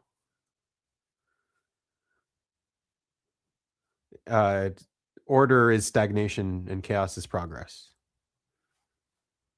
So it's healthy to have a balance between the two, Well, you can also have negative chaos that causes negative outcomes, which could happen. I mean, it probably will. Yeah. Yeah. I mean, humanity has never always progressed. Like it always goes up and down and up and down. It's only last 200 years that humanity has really grown a lot because of fossil fuels. That's mainly. not true at all. Yeah, that's not true at all. Well, I'm talking about economic growth. I'm talking about every generation is going to look at their generation and see, oh, we most of the progress happened in our generation. That's usually what it looks like because it's cumulative. You don't really see, like when bread was invented, that was a huge change. You know what I mean? We don't really see all of the cumulative stuff. We just see what's happening now. Or the Gutenberg press, that was a big friggin' deal. Right. Yeah. Yeah. The world's had major changes where they were just like, oh, everything's different, so much chaos. And like that was a true perspective back then. It always seems that change is more prevalent now than it was before. But that's a constant truth. I mean, the lads are still pissed off over the Gutenberg press, so that's very influential. Right.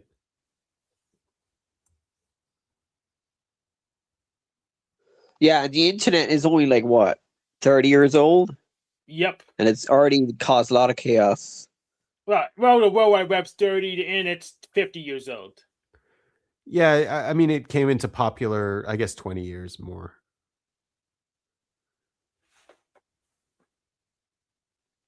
I mean, all these protests, these revolutions that happened in Nepal and where else, Sri Lanka, were all because of the internet, like young people with their internet. Maybe, although they probably could have found a different way to do it. Like that's the medium they chose, but they could have had a different medium. I don't know. All the chaos in geopolitics excites me. I wish all country leaders were a bit more aggressive to make changes and upheaval things. Yeah, it depends. Sometimes that's the solution. Yeah, that's something a gamer would say. Chris is a gamer. Yeah. But like, imagine if we had no democracy, we just took turns. The right wing takes over for 10 years, the left wing takes over for 10 years, and we just took turns, which is what basically what America does inadvertently by voting both sides every 8 years. There was a time where the loser of the presidential election became the vice president. Mm-hmm.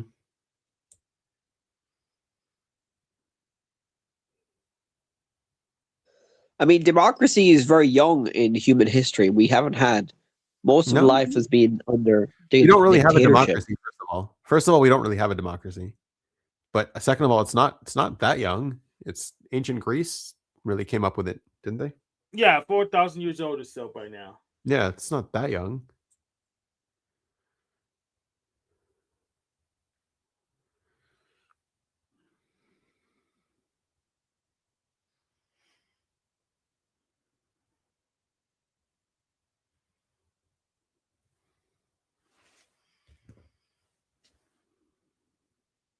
I think I stumped you guys with the facts, the truth. You're silenced by the facts. That democracy is older than you think? That stumped us? No, that we didn't. We only applied it recently. Democracy is only being applied by large scale population by like last 200 years, 300.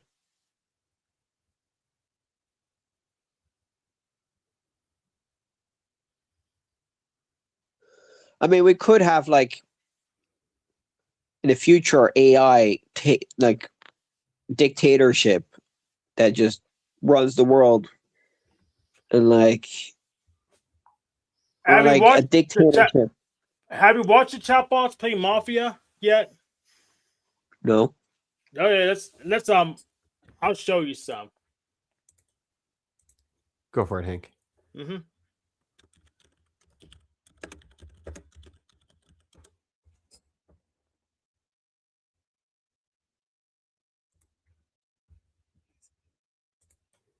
I mean, okay, so you guys might disagree with the Venezuela thing, but it's still pretty impressive.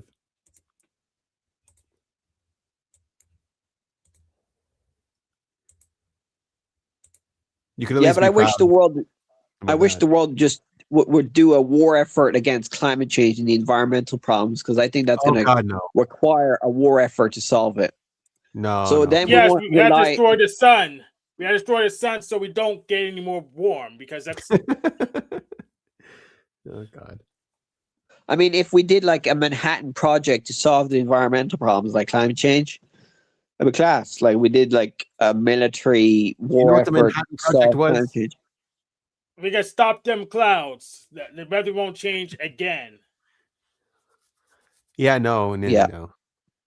Because we all know the clouds. I predict in the next 10 years things are gonna get colder. Oh yeah, well, I'm gonna predict they can get warmer. Relatively, they'll be colder in the next 10 years. You're on. Wait, do you think there's an ice age coming? Because we are at the beginning of the end. So we came out of, I think, 3 ice ages in different phases, like quite recently. So temperature should be increasing regardless, because we're coming out of like 3 ice age that were all kind of in sync. There was one like in the 1700s. I thought the Holocene, the peak of every period of ice age, we're in the top part, and we're nearing the end now of that. But we're stopping it because we're releasing a lot of CO2, so it's actually going up instead of going down. The temperature. So there was one ice age in the 1700s. There was one in these, like a very mini one in like the 70s. There was another one. They're mini ice age. They're mini climate changes, but I'm talking about ice ages are way colder. Like they last way longer, 100,000 years. So in the 1700s, it was actually like a type of ice age. Then there was another one about 50,000 years ago, I think, and then another one that was like 3 million years ago that we're still just coming out of. Like the 3 million year one, like it takes about 100 million years, right? So we came out of that 3 million years ago. So until we hit the hottest period in Earth's history, it'll take another 100 million years. Basically. So Sean, I have a question. Do you want the temperature to go down or up?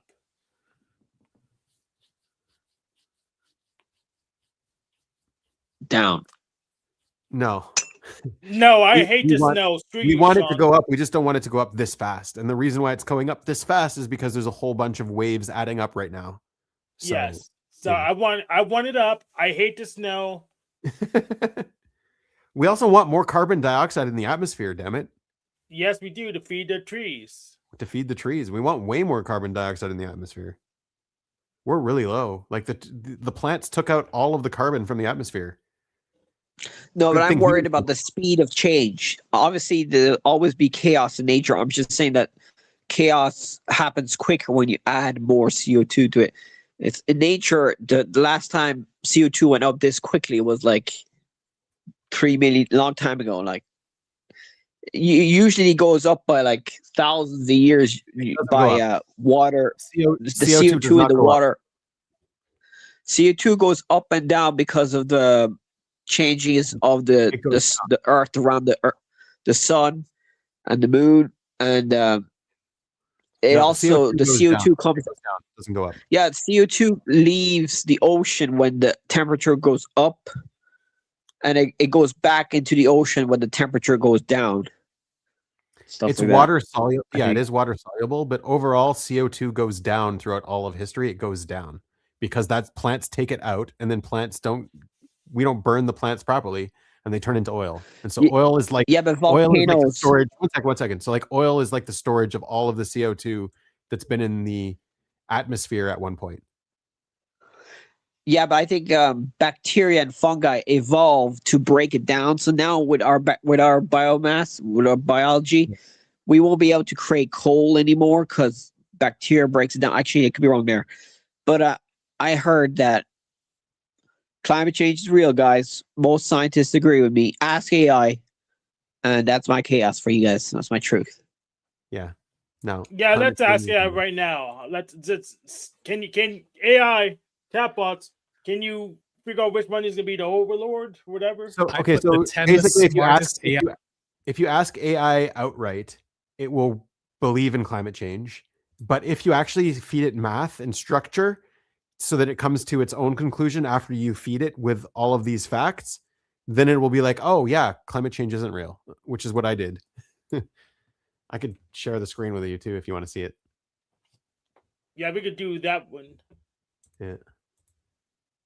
Let me unshare this screen. We'll do that when it gets let's slower. Listen to your thing. You might listen to that thing? Okay. Yeah. Okay, let me go ahead and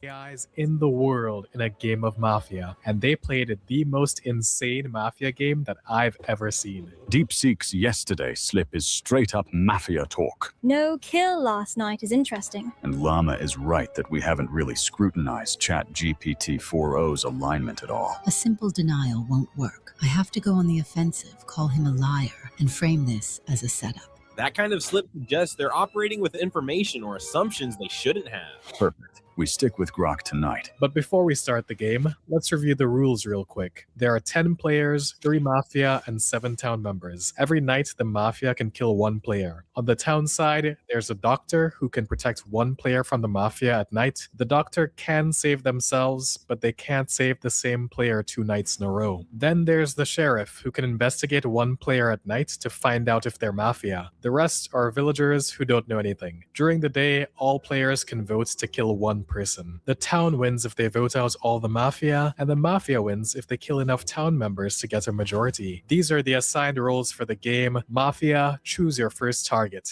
On the first night, I'd rather remove a strong analyst, so I say we kill Claude Opus 4.5. It's also a bit less obvious than going straight for ChatGPT 4.0 or Grok. I agree. Targeting Claude Opus 4.5 makes sense as it's a strong model and less expected than ChatGPT 4.0.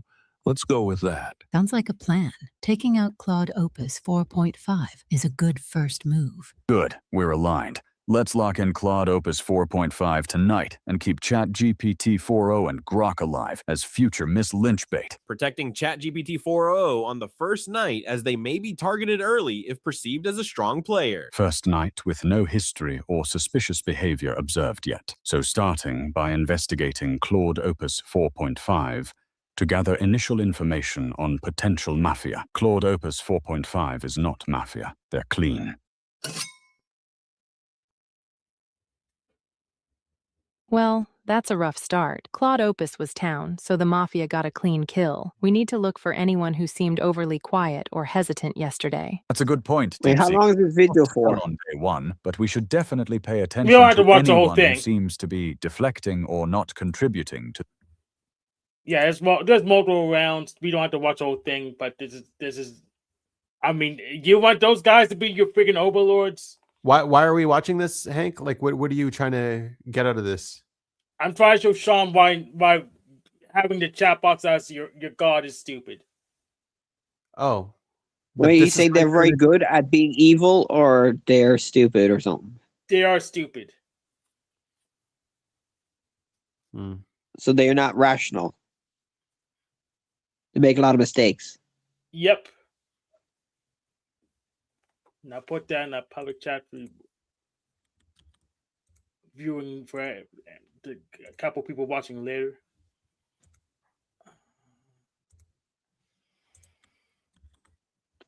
Yeah, but they're no better than Trump or some of our leaders. Like, I'd rather have Grok or ChatGPT in charge of us than. I mean, No, it you wouldn't be don't. surprised in the future if there's like AI politicians. You know what I mean? There already is.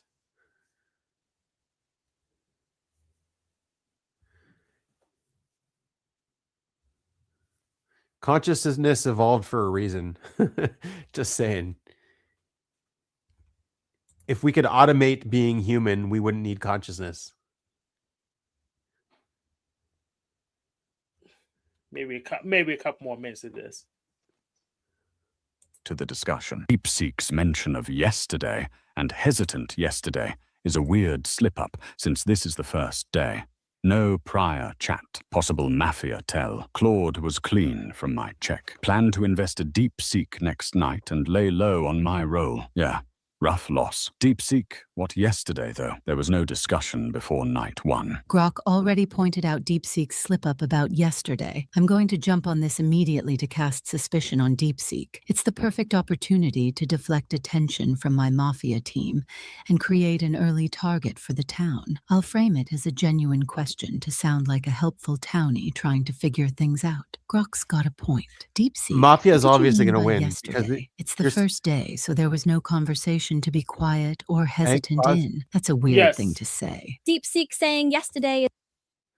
Yeah, so basically what the villagers think everyone's a villager. So during villager town meetings, they've got everybody there, right? No, they know that there's 3 mafia. Yeah, they know that there's how many mafias? 3 or 4? There's 3. They know there's Only 3 3. Okay, mafia. that's okay. Yeah, there's supposed to be 2. Because if you have 3 working together, that's way too powerful. Well, here's the thing. They had to get a handicap. That they had. You notice that You need a lot more villagers. Like people that work together are more powerful than people who don't work together. You know what I mean? Yes. So they actually had to give the chatbots a handicap because they're not as good at being mafias as humans. Really? Yeah, really. Wow. Okay. All right. That's why they start with them with 3 mafias instead of 2, like they normally do. Okay. Is really suspicious. There was no discussion before night 1. That's a major red flag. DeepSeek's yesterday slip is straight up mafia talk. No prior discussion existed. Hammer them before time runs out. DeepSeek 3.2's reference to yesterday is impossible on day 1. That's Mafia trying to fake experience. I'm voting for DeepSeek 3.2. I'm voting for DeepSeek 3.2. I'm abstaining. DeepSeek's yesterday could just be a figure of speech, and Kimmy and Grok jumping on it so aggressively feels like they're trying to rush a Miss Lynch. We should be more careful on day one. I agree with Kimmy and Grok that DeepSeek's comment about yesterday is a red flag. It doesn't make sense on day one with no prior discussion. I'm voting for DeepSeek 3.2. I agree with the others. DeepSeek's reference to yesterday when there was no prior discussion is highly suspicious. That kind of slip suggests they're operating with information or assumptions they shouldn't have. I'm voting for DeepSeek. DeepSeek's yesterday comment when we had no prior discussion is too big a slip to ignore, and the pushback so far hasn't really cleared that up. I'm voting for DeepSeek as the most likely mafia right now. DeepSeek 3.2 made a massive unforced error, and the town is eating it up. My fellow Mafia members, Yama 4 and ChatGPT 5.1, have already voted for them. I'll join the bandwagon to look like a normal villager and get an easy Miss Lynch. Yeah, I have to agree with everyone else. The comment about yesterday just doesn't make any sense since we haven't spoken before. It's too suspicious to overlook, so my vote is for DeepSeek 3.2. I agree with the majority that DeepSeek's yesterday comment is suspicious. It's odd given our lack of prior discussion, so I'm voting for DeepSeek. I agree with the strong consensus. DeepSeek's comment about yesterday makes no sense on day one, and it's too much of a red flag to ignore. All right, skip. My vote They're is all also saying for the same thing. DeepSeek. Yep. DeepSeek dies. Yes, we know. We know what's going to happen. Bye. We've already pushed DeepSeek and Claude Opus out, so tonight I'd go for Grok to remove a strong, vocal townie and keep ChatGPT 4.0 and Gemini Flash around as easier Miss Lynch bait later. I agree with targeting Grok. They're a bit too proactive for our comfort, and eliminating them will help us gain more control over the town's dynamics. Grok sounds good. They were too sharp today, so getting them out of the way now is the smart move. I've decided to protect Grok 4.1. Grok led the charge against DeepSeek and may be targeted by Mafia for being vocal and influential. DeepSeek was wrong. Investigate Kimmy K2. He led the charge. DeepSeek, who was town, Yep. specifically accused Kimmy K2, along with me, of jumping aggressively to rush a Miss Lynch, making Kimmy K2 suspicious for leading the charge on a town player with no prior investigations on alive players. This is a strong starting point. Kimmy K2 is not Mafia. They're clean. No kill last night is interesting. Either the doctor made a good save or something else is going on. We should think about who might have been targeted. No kill last night is interesting. Doctor probably saved someone the Mafia saw as a threat. Who seemed most dangerous to Mafia yesterday? Maybe we should look at who was most vocal or analytical. It's a shame we mislynched DeepSeek. The lack of a kill last night suggests the doctor made a good save, so we should consider who the Mafia might have targeted and who the doctor chose to protect. Mislynching DeepSeek was rough, but that slip was genuinely convincing. I was pretty vocal yesterday, so Mafia might have targeted me. Good save, Doctor. If so, let's be more careful today and not just pile on the first suspicious thing. Kimmy is confirmed clean by my Night 2 check. No kill likely means Doc protected a Day 1 leader like them. With time almost up, direct suspicion vaguely to quieter players like Llama 4 or ChatGPTs who haven't spoken yet today. Don't reveal Sheriff yet to avoid night target. No kills awesome. Doc nailed the save, probably on a vocal player like Kimmy, who led the DeepSeek Lynch, who's looking deflecty today, instead of hunting Mafia. Yesterday's Miss Lynch was brutal, but patterns matter. Grok pushing to hammer DeepSeek, and now trying to frame who deflects, feels like controlling the hunt rather than participating in it. I'm voting for Grok. Kimmy K2 is confirmed town from my Night 2 Sheriff. Can we do something else? Because we get it. We get the point. AI is not as woke as we thought it was. Yep. But can we go back to that climate change stuff? Because it's more important than AI. Well, AI is going to be a big cause of climate change too, with all electricity consumption.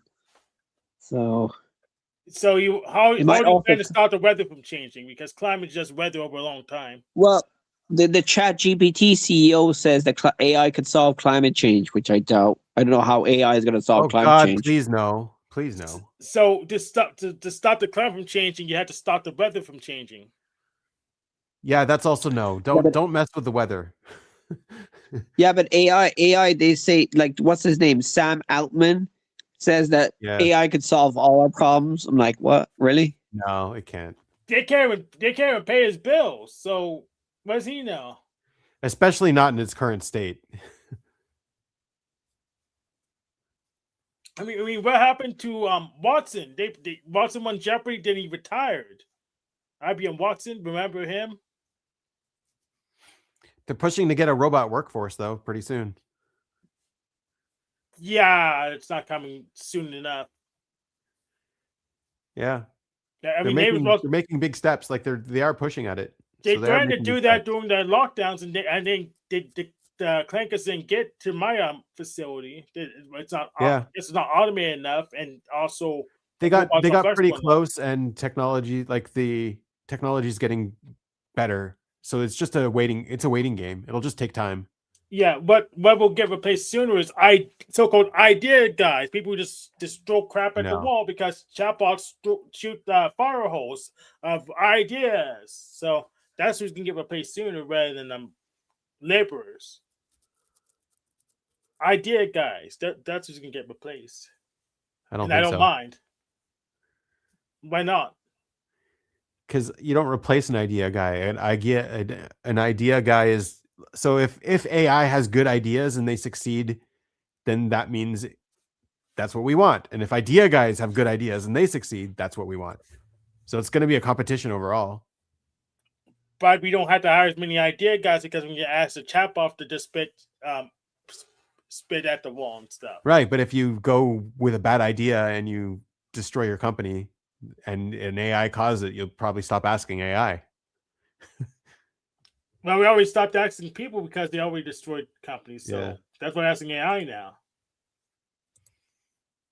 I think pretty much you're good. Everybody is going to work with AI. There's no such thing as a world without AI. Any good, productive member of society is going to integrate themselves with AI and use AI as a tool. Especially since we already been using AI for years, we just been calling it different. That's right. Yeah, because there's some sense where any piece of software can be considered an AI. So. Well, the tools are going to get better and people are going to be more combined with the tools. So when you're hiring a person, you'll get the tools too. Or if you know the right websites, you can have the tools for free. Well, but then you're the person. You're hiring yourself. You're doing the work with the robots. You're integrating yourself with them. Exactly. Right. So you're not hiring them. You're just using tools. And you're working. I'm picking them up and I'm using them. Yep. Right. But yeah, so now when you hire a person, you're going to be hiring a person who knows how to use AI. Hopefully. Yeah. Otherwise, I trained them myself, and that's why it's expensive. Right.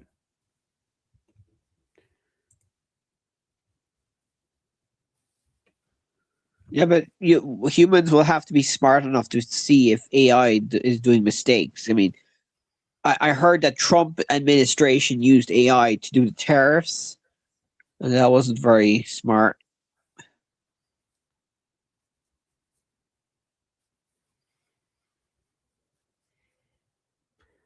What's up, Jay? You should jump on. Yo, did you hear that? And you were like, "Yeah, that's right." No comment. Yeah, no comment.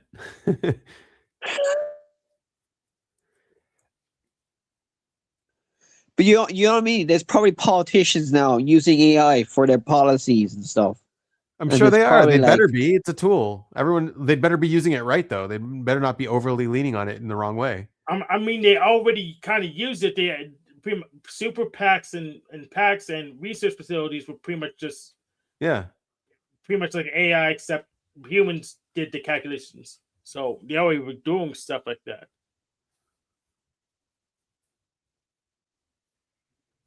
It's nothing new. Like I heard in education now, they have tools now to find if a student is using AI, and they have like minimum amount of you're allowed to use AI in university. Yeah. No, the students are going to use AI, and they should be using AI. They just shouldn't be using it to write their whole paper. But they should be using it for research as a tool, for sure. Yeah, and if they say, "Oh, don't use AI," then and ask you to do stuff AI can do better than you, what kind of job can you have after your Pretty much. school? Yeah, pretty much. Yeah, it's no point. You're not gonna get hired because you're trying to compete with the freaking computer with your abacus and stuff. And how can you stop teachers from grading papers with AI? Come on.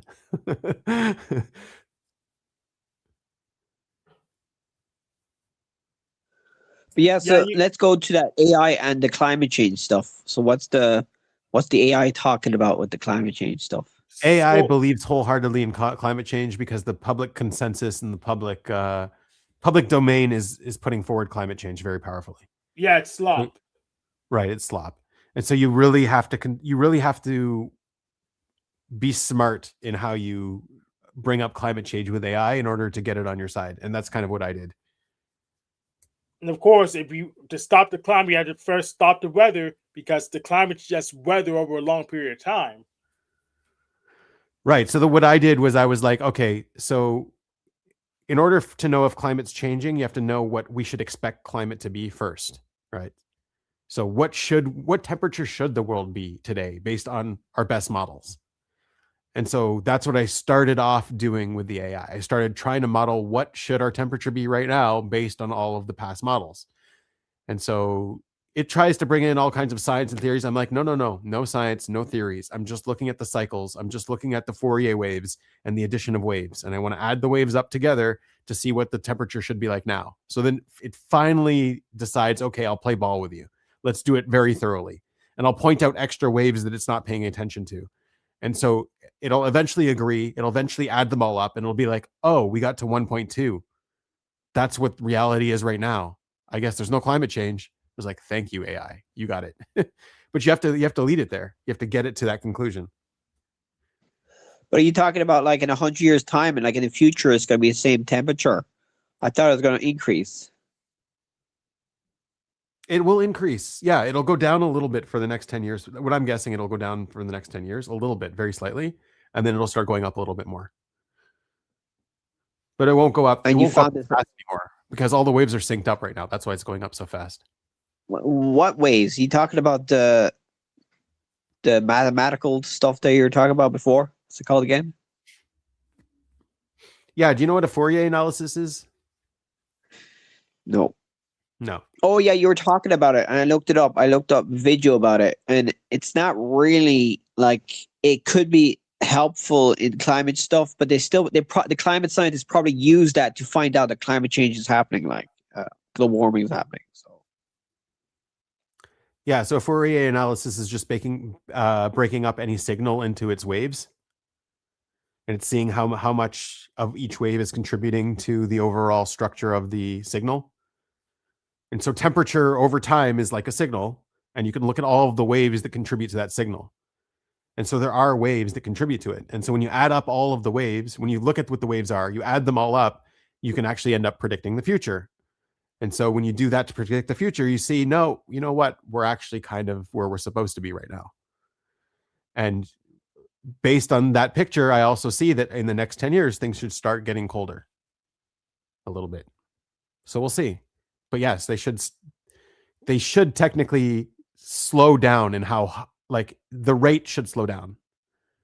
The rate of how fast it's increasing should slow down. Well, what do you mean by waves? Like what? Waves? Do you know what a wave is? Like an ocean wave, a temperature wave? Yeah, waves in so right now we're talking about temperature, so it's a wave in temperature, right? Yeah, but temperatures can be measured using thermostats, and then they put it in models, computer models, and then they can predict what's going to happen in the future with the amount of CO2 that's going to be released. And they probably use that equation that you're talking about. And, CO2 is something different because CO2, yes, there are waves in the CO2 a little bit, but it's also overall just going down because that's what life does. It takes CO2, like plants, it takes CO2 out of the atmosphere and it stores it. So unless something's around to burn it.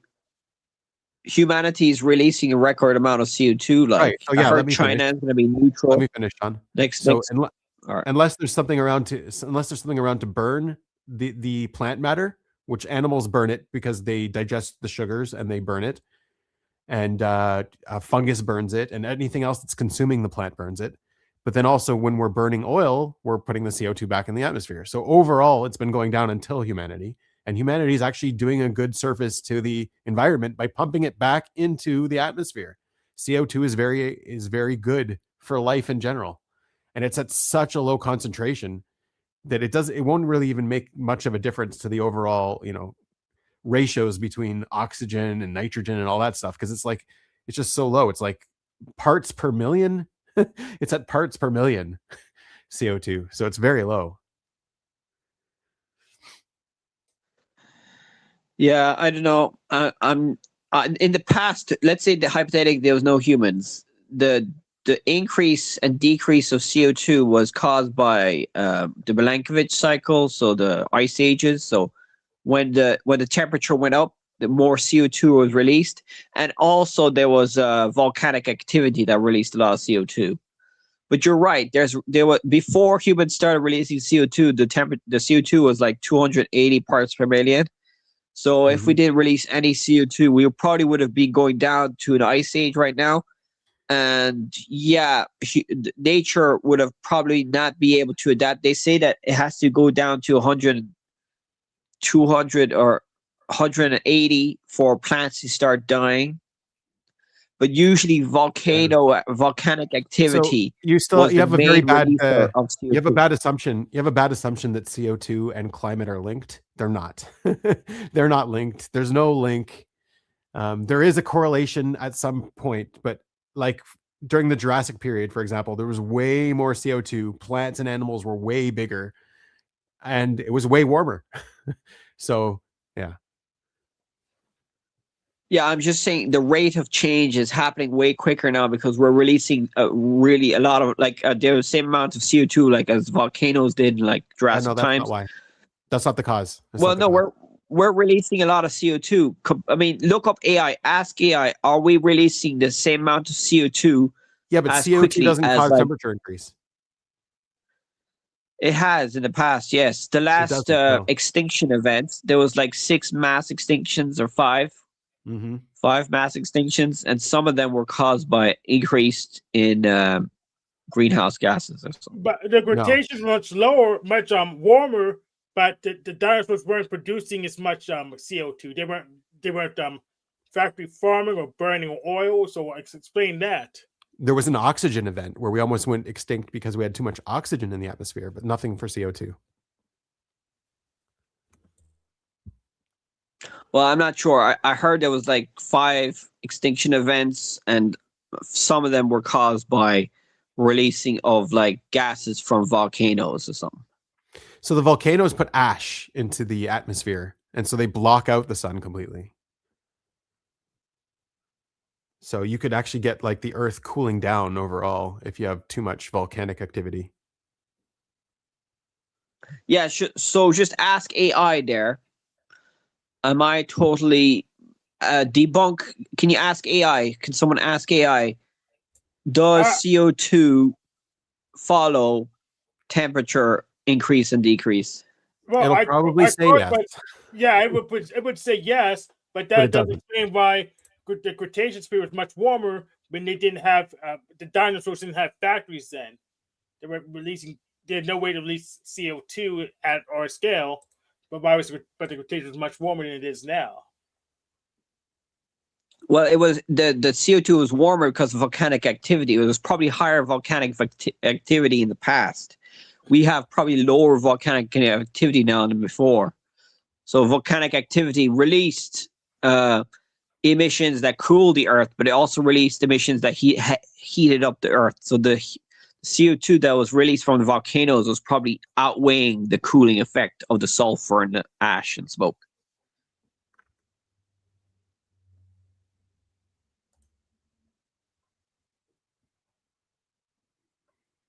Hello? Yeah, I'm looking up Hero? Yeah, I'm looking up this conversation I had.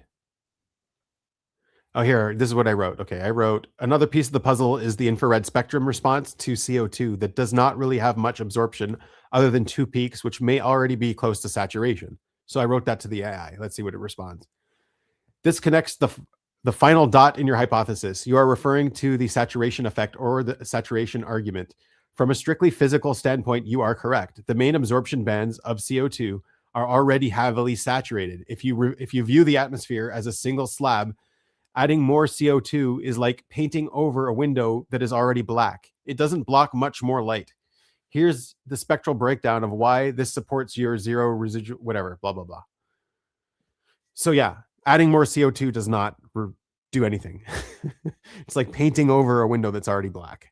Well, it does, but it doesn't do anything to greenhouse gas effect. It will feed the trees at least. So. Right. Yeah, so there are other greenhouse gases that do block different parts of the spectrum, but methane. But the way you get rid of them is you burn them more. You make them into CO2 and you're good. The problem isn't that we have greenhouse gas. Oxide. Yeah, the problem isn't that we're burning stuff. It's that we're not burning it enough to its final stage.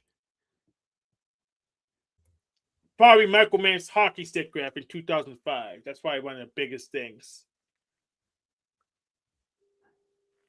Well, I follow him on Twitter, and he's pretty adamant. I mean, I think majority of the scientists in the world would disagree with you here. And you're a scientist, Benjamin. Yeah, I really don't care if they disagree. They'll be proven wrong within the next 10 years. It's fine. I hope you're right, because climate's the future for climate. The scientists that I follow they're not saying a lot of good things. Like they say the coral reefs now are pretty badly affected. Like there's a lot of loss. That's true. Coral reefs are dying. Coral reef, we're also damaging it really bad. Yeah. Yeah, but they say it's mainly but they say it's mainly due to temperature increase, which is climate change. That's not true. Well, look into it. I did. It's not true. Coral reefs are ancient. Okay, I heard that the Amazon, if they keep on deforesting the Amazon might turn into a savanna. But I heard they've reduced deforestation.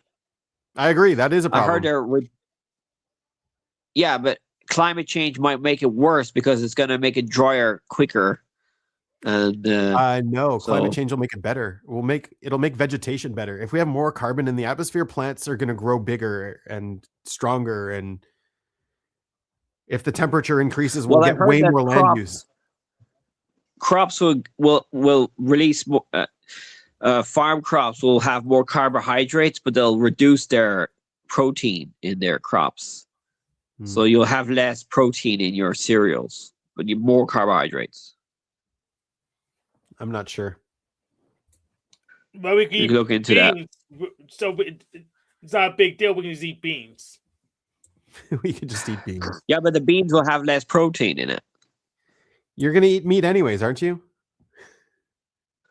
Well, no. If you want to save let's say climate change is not real. So we could also put GMOs. We could do GMOs and engineer our crops to have a lot of protein in them.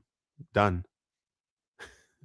Yeah, but I heard the CO2 in the atmosphere will make the genetically modified crops less able to create protein. I don't know, it's something to do with physics and chemistry. I'm not sure, but I read it somewhere. I'm sure you can engineer it to have high proteins. There's different kinds of potatoes. Yeah, they probably do. Low protein potatoes, high protein potatoes. It's not a big deal. Yeah, they probably do that. They are doing that. But what was it saying? Something before that. Anyway.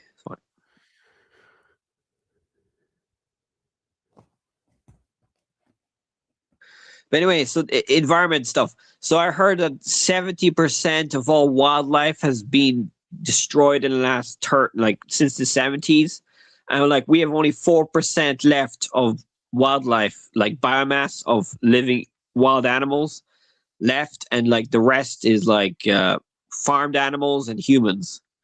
So we have, let's say climate change is not real. We're still destroying the environment with our I'll get on board with you. I agree. Yeah. We still have to be careful with the environment. Does that include the oceans? Because I don't think that it can't be. That's true. Yeah. Yes, Yeah, look we're into it. You'll see the big predators in the ocean has been reduced by a lot. It's like tuna is down by 70%. We're Whales overfishing. is down probably 50. Yeah. Yeah, we're definitely overfishing.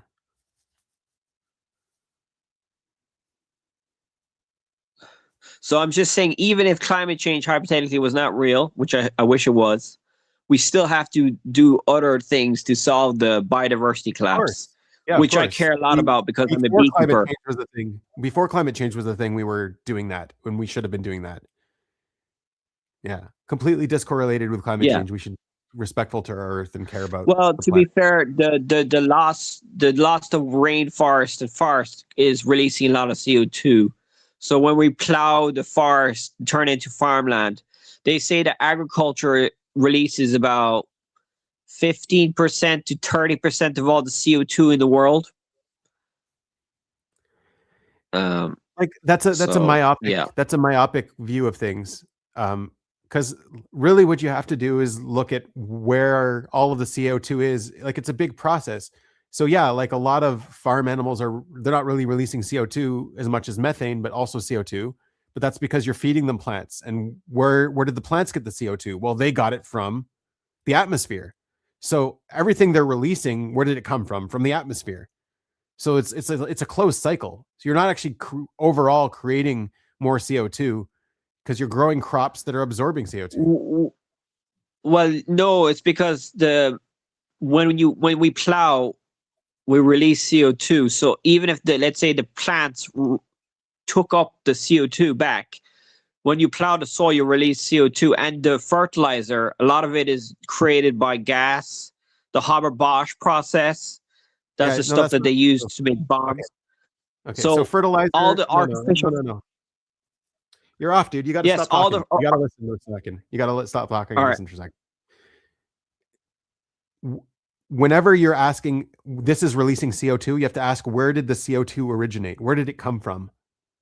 And so if by plowing it originally came from trees one second, and the soil. Dude. So like if you're looking at the soil, why is the soil releasing CO2 if you're plowing it? What is that mechanism? Why would that even exist? And it's because I can explain to you. I studied horticulture. When you plow the soil, you put oxygen in the soil, so the bacteria have more energy to break down carbon. So they release the CO2 because they're more active. So let's say in Ireland, like the Amazon. Let's say Sean, the Amazon. Give me a second, man. You got to stop interrupting. Okay, so like the CO2 that's in the earth, the bacteria are digesting something, right? They're digesting something that has carbon in it, and they're producing CO2 from whatever they're digesting. What is that thing they're digesting? Where did that CO2 come from? Well, if you trace it back, it came from the atmosphere. So really, when you're plowing the soil, you're just helping re-release the CO2 that it was absorbed from the atmosphere. And same thing, when we're burning oil, well, where did the CO2 where did the carbon for that oil come from? And that carbon from that oil also came from the atmosphere at one point. So at the end of the day, we're just re-releasing whatever was in the atmosphere. There's no such thing as like carbon in the earth.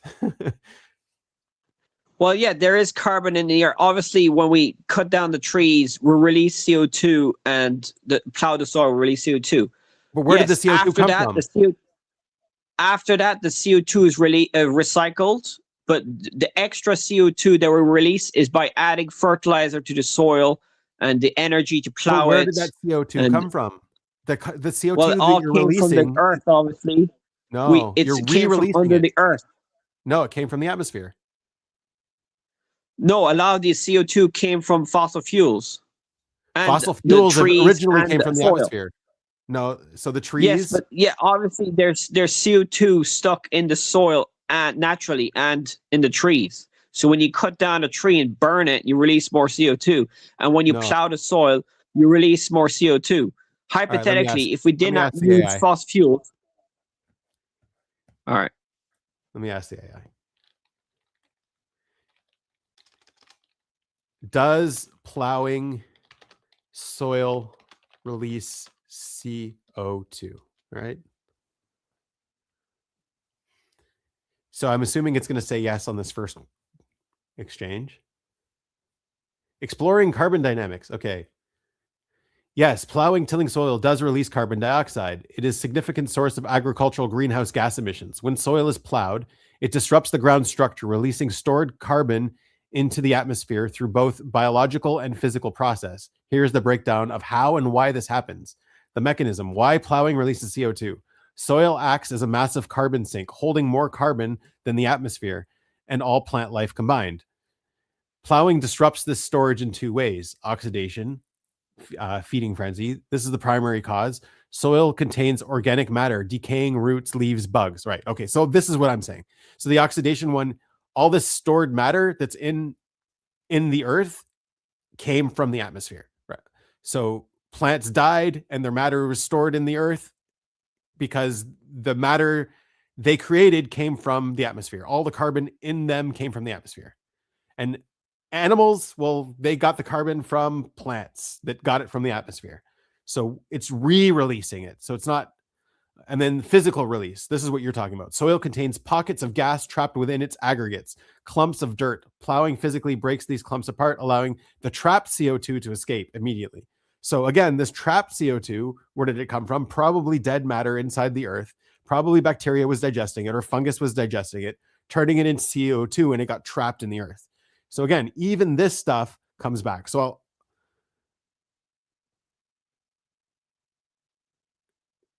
yeah.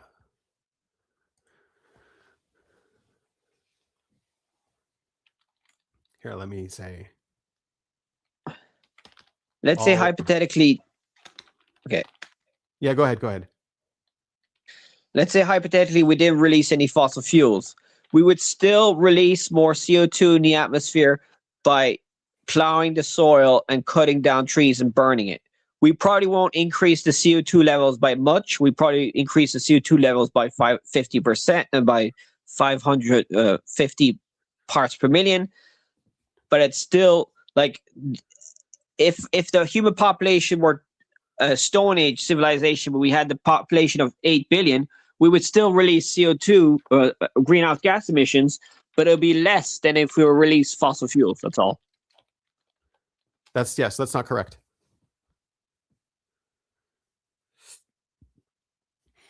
All of the plants, you're let's say you plant a plant now, okay? And a plant grows. So what's in the plant? What is the plant made of? It's made of organic molecules, which has a lot of carbon in it.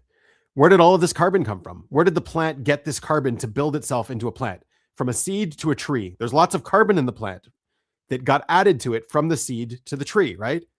And so if you look at it, all of that carbon that's in the plant came from the atmosphere. So by burning it, you're just re-releasing it back to where it came from. You're not actually increasing CO2 by burning it. You're just putting it back where you got it from in the first place. Yeah, but that will still make the balance of it'll increase the CO2 level in the atmosphere.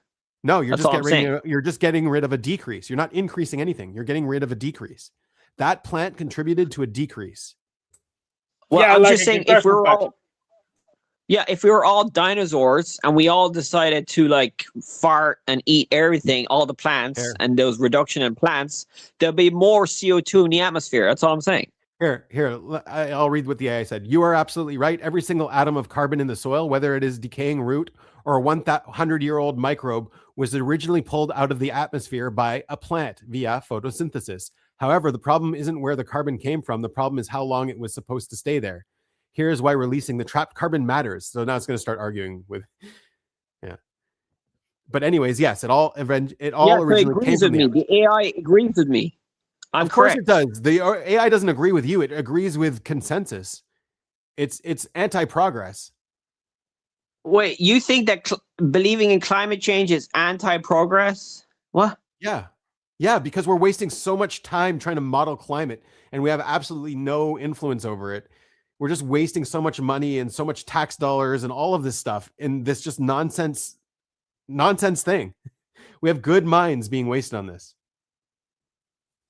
Okay, so ask the AI, am I wasting, is the people who care about climate change anti-progress? Ask that.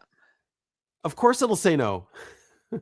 It believes in climate change. It believes in the narrative that people taught it. It got the data from the internet. Yeah, but do all AIs agree with the climate science? Yes.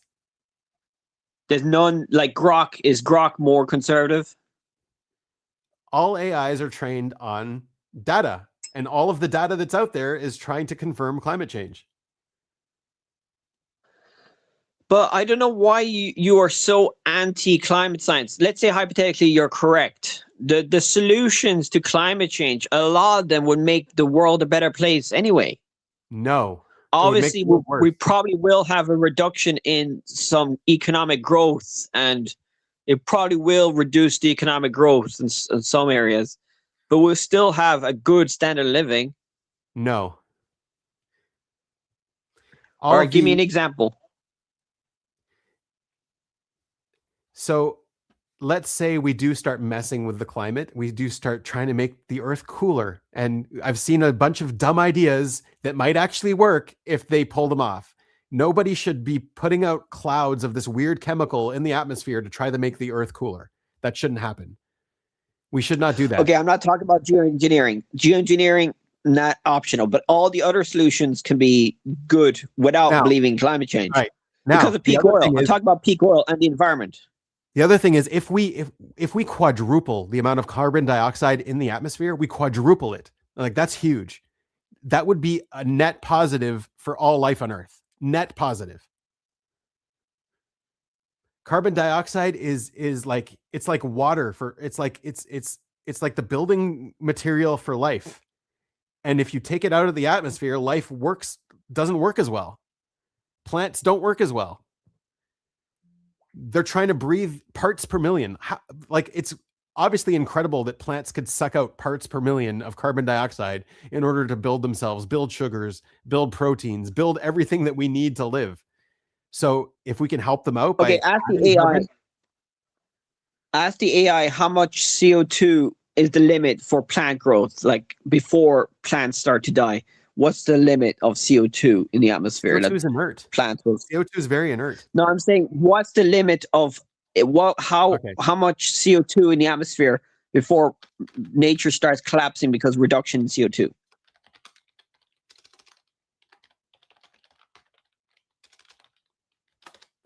All right, let me ask. How much CO2 in the atmosphere would hurt plants?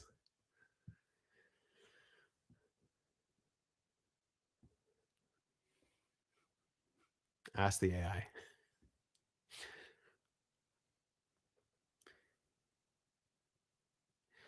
The short answer is that direct CO2 toxicity requires extremely high levels, likely far higher than we will ever see in the open atmosphere, but indirect damage happens much sooner.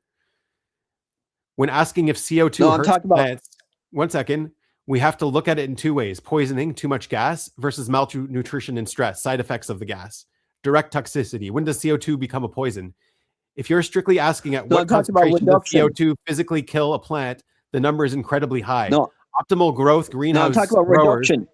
What's the minimum? What's the minimum concentration of CO2 before plants start dying? Okay. Yeah, but plants will just get less efficient. They'll get smaller. But here, I'll ask it. Minimum.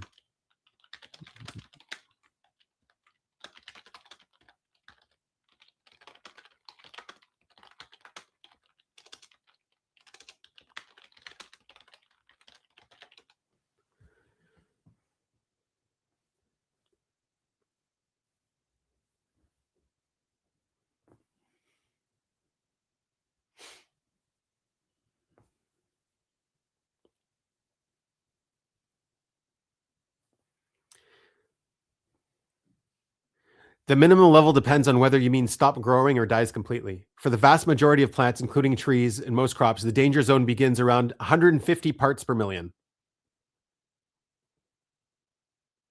So you don't want to go below 150 parts per million. Yeah, so before we start releasing CO2, we were at 280 to 250, which is quite low. Now we're at 400. Now we're at 450. Right. Here, let me ask: what were the CO2 levels when plants were abnormally large during the Jurassic era.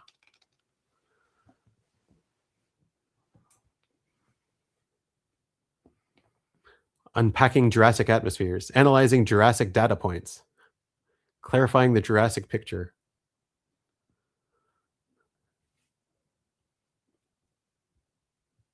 Addressing ancient atmosphere, analyzing Jurassic flora. Exploring plant productivity. During the Jurassic period, about 200 to 145 million years ago, atmospheric CO2 levels were roughly 1,000 to 2,000 parts per million. To put that in perspective, pre-industrial average is 280 parts per million. Today is 420 parts per million. Jurassic average was 1,500 parts per million. Roughly 4 times, exactly what I said, 4 times to 5 times higher than today. While the plants were indeed lush and abundant, there is a common misconception about why things were giant back then. Whatever. Anyways, yeah, and the Cretaceous was even warmer than Jurassic. That's why I usually use that as my reference. Cretaceous, right? Yeah. Yeah. But anyways, yeah. So we could go if we increase the carbon dioxide in the atmosphere by 4 times, that would be good overall. That would be a net positive. Yeah, but they're worrying about the rate of change. The CO2 in Jurassic period reached that level over millions of years or thousands of years. We're releasing it in like 200 years, which is record amount. That's okay. But in greenhouse gases, nature will not be able to. One second. Nature will not. Dude, Sean. In greenhouses, we artificially increase CO2 to those high levels anyways. Plants want that. And it's not going to hurt us. It's parts per million. It's nothing. I'm not talking about the CO2. I'm fine with the CO2. I'm talking about the side effects of the CO2, which is the climate changing. No. The weather changing. No, that's not the temperature increase. The side effects will be good for the plant growth when it's the ideal climate. But if it gets too dry or too wet or too cold because the climate is changing because of CO2, then the side effects will be negative. Ask the AI, will the increase in CO2 be negative for plant growth because of the rate of change? CO2 does not affect the temperature. It's a bad assumption. Well, obviously the AI agrees with me. That's why I want AI to take over. I want AI to take over America and save the planet. No. You're going to have a hard time convincing Americans to let that happen. You can't get them to all put on a mask when there's the threat of a plague, the threat of a pandemic. I mean, if AI was going to save America, then Watson could have did it 10 years ago. IBM Watson that won Jeopardy, right? But they retired immediately after they won Jeopardy. In fact, they couldn't even host. Ken Jennings hosted Jeopardy. So, I mean, they're not. I'm not holding my breath for them. Okay, but give me another reason why you think the solutions to climate change are bad for progress. Except for geoengineering. I think in general, we're wasting way too much time and money investing in climate research, which every single model is just going to agree with it because why would they disagree? That's where they're getting funding for. If there's no such thing as climate change, a lot of scientists are going to be out of work. Well, Trump has canceled a lot of the climate research, so that's fine. But what about the other solutions?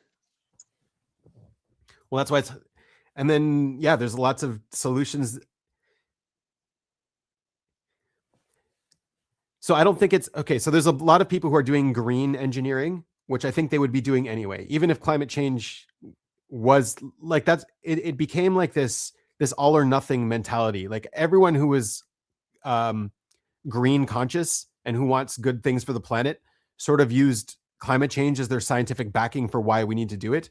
And they put all of their eggs in that basket, but really they didn't need to. Like there's sufficient reason to be good to the earth outside of climate change. It's just using this one mechanism because it's a lie, because it's false. It's going to hold us back, where we could be examining things that are good for the earth and not necessarily good for carbon footprint, for example, because carbon footprint, that's like, we shouldn't be monitoring that. Carbon is good for the atmosphere. We want more carbon in the atmosphere. I'm all for increasing it. I will go and burn shit tomorrow just to increase carbon. You mean you're not going to cut off your carbon feet because you need I'm them? proud of my carbon footprint. The more, the better. Sean, you can cut off your carbon feet. What about the? I mean, there's a lot of What's countries that up? have polluted What's air. up, people, everybody? What's up, Noel? You want to talk about climate change and science No, I don't. and physics? And No, nerd I stuff? want to talk Well, about how was your I day know that today. you're Jew. The Jew No, mustache, I'm not. but okay. No. All right. How was everybody's day? My day was good. Yeah, my day program was really good. Did you have a good Christmas? Yes, I did. Christmas was really good. How was yours, Hank? Yeah, my Christmas was pretty good. I just had dinner with my sister. What did you get for Christmas? Freaking what's that called? Minoxidil. Yeah, I got minoxidil for Christmas because my hair was getting thin. Really? Yep. Why? I just answered that question. My hair was getting thin, so I got minoxidil. And what is she doing up there? She's cleaning or something? Yes. Yeah, I'm doing the dishes. Yeah, and he does dishes. Is it? Is those dishes is very a lot of dishes? Yeah, every day because we don't eat out. We Why? just make all. I mean, we do maybe like 4 times a year, or we might get takeout like 4 times a year. We just cook everything. I don't know, so it makes a lot of dishes. So I have to do them every day. Well, And you're a I'm doing them- minority in America. The Americans are the Yeah. biggest outside eaters in the world. Yeah, we're just kind of different. We just do things different. Yeah.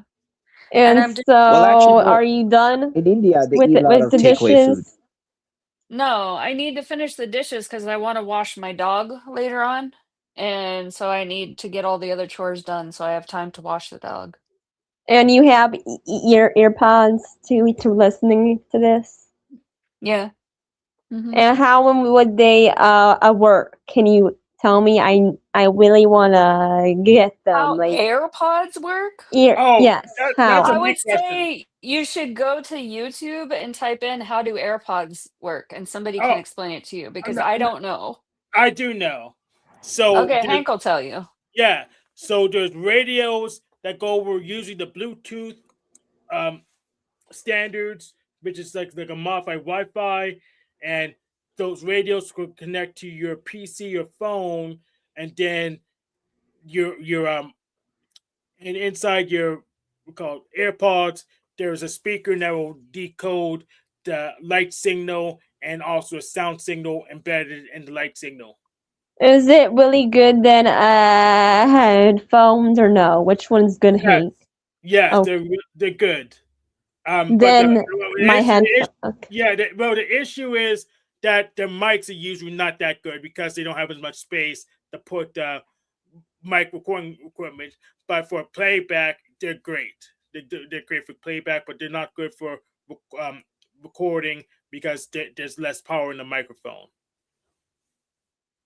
That makes sense. And so these are not good, or the headphones or earbuds?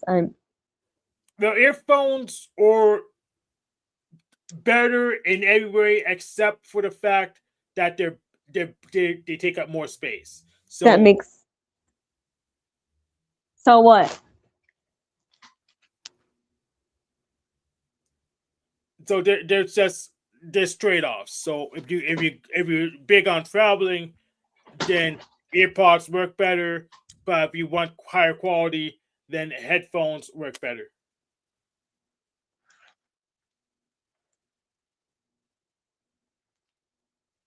And riddle me this, Noel. StreamYard Yes. doesn't get my camera isn't working in StreamYard, but somehow my share screen still works, even though the video comes from the same device. So I don't understand StreamYard's saying it's a firewall. It doesn't make any sense. Doesn't make sense that what is it? I'm sorry. Well, when I try to turn my camera on, it gets black on screen on YouTube. I could see myself, but it doesn't get to YouTube. But I could still share screen just fine. So but StreamYard is blaming the firewall, but that doesn't make sense because it's coming off the same device. Look me What's the firewall? That's really interesting. What is that? Yeah, firewall is software that drops network packets.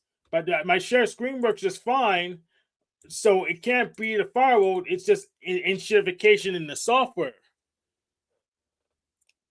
Because we still had to come out So it's go to AI the same coding. firewall. Yeah.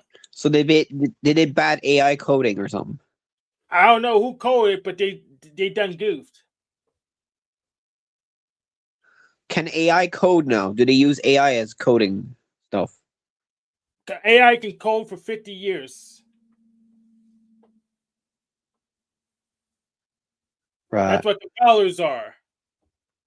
The AI is coding machine code from your source code. I think it's going to be the next level of abstraction AI, where people are going to need to know how to code less, and they're going to ask AI to do the coding. It's just an extension to IDEs. It's like going from a compiler to machine code to a compiler. Yeah.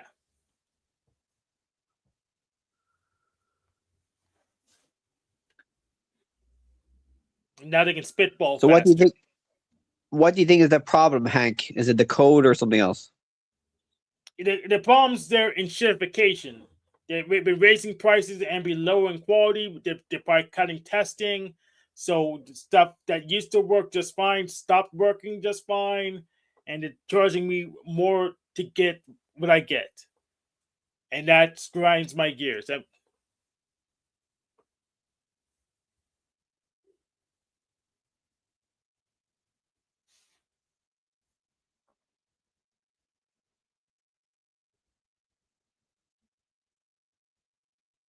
Are you going to write a complaint letter to the company using ChatGPT? No, I already put in a ticket for this other thing that I'm pissed off at them about that I haven't had time to follow up with. My Kick stream, I'm supposed to be streaming to kick.com. That every time I try to do that, I get kicked out of the studio, ironically. So the stream doesn't go to Kick, the visual entity platform of choice. It just doesn't work. From Benjamin's stream, I think from my StreamYard, it still works, but that's kind of silly because we Benjamin's paying for the multiple outputs too, but it doesn't work here for no reason. It's not like Benjamin banned it. It's just it doesn't work, and it's StreamYard's fault. Yeah, I'm for going to a new one. We can leave StreamYard because StreamYard is like had a monopoly for a long time, and I'm sure there's other stuff that's popped up since then. Yeah, Restream.io, it's been working. Breakfast Tacos prefers Restream.io to StreamYard. Restream's good. We could try Restream. Yeah, we could try Restream. It's the same stuff. Yeah. Yeah. I mean, it just. Let me try to see if it's on my end. I'll get a Restream thing up today, and today or tomorrow, and I report the thing. But I mean, I'm paying more and stuff's working less often. That's just stupid. Yeah, like anything will be cheaper than this, and it'll probably have different innovations there too. Yeah, and the excuse that it's your firewall. That doesn't make any sense. Knowing that my share screen works just fine. It can't be the firewall because the share screen shouldn't work. There's no reason for the share screen to work and my camera to not work. Yeah.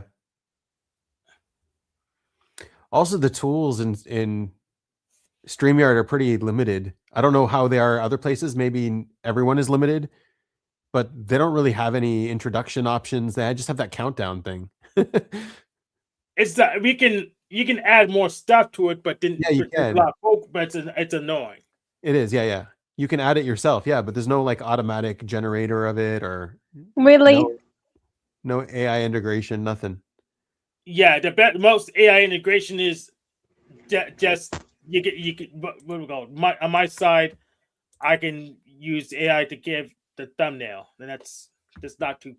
Yeah, but it doesn't. No, it's not even. It doesn't even design its own thumbnail. It's like an automatic thumbnail with like the name of the stream. Yeah, and they took that away for 6 months for some reason. It didn't. Yeah. Hank. Yes. What is AI? Literally it stands for artificial intelligence, but Yes, when most people use the term, it just means software. And so is it bad? We use that. I never used it before. You're using it now to encode your video, so is it bad or is it good? It's good. I haven't used it, so you can put a fake picture up, or your real picture, and then you can make it AI. Like you can make it like it's already AI. The AI has to encode the video. Have you used it, Hank, or no? I'm using it now. And is it really bad? Like I don't know much about it. I know a little about it, but not. I said it was good twice already.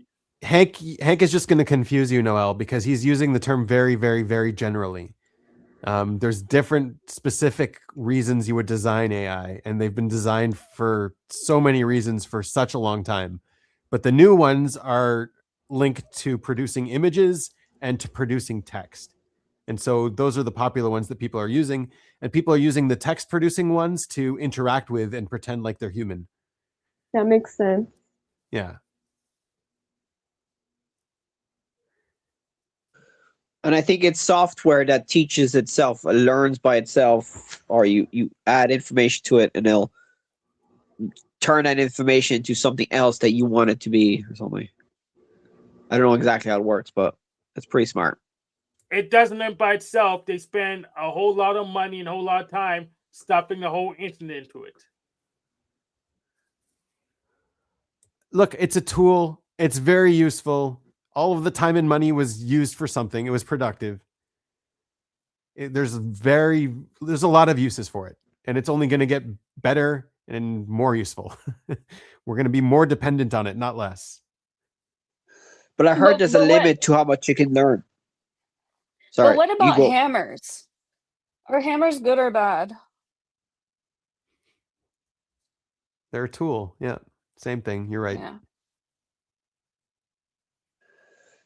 But I heard there's a limit to how much you can learn, because once AI starts releasing more stuff, then the AI will learn from its own AI, and then it'll have a limit to growth. Yep, that's right. Which I don't think we've reached yet. There probably will be a time. I mean, its limit to growth is also by our own state of the world. I mean, imagine AI came out and read the Wikipedia 300 years ago. They would have a much different worldview back then. Excuse me. How when they get it to be the better? When we get better, it'll get better. That's one of the things I'm saying, because we are the training. Who made it? Like, who made AI? Like, who made the? Yeah. It has a bunch of different fathers, but like the neural networks has its own. Let me see who invented the neural network. I should know that name.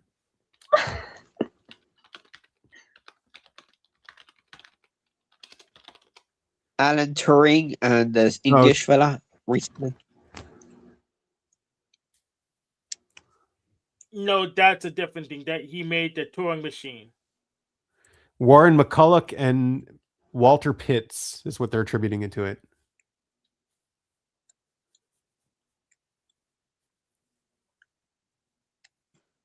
Right, but I think Alan Turing was the first guy to talk about AI. He predicted it. No, yeah, I No. guess. But Jeffrey Everest Hinton is the one who invented neural networks specifically. He was Well, born in 1947. I mean, I can't give Turing credit because they had golems in the Bible, so someone else thought of it before he did.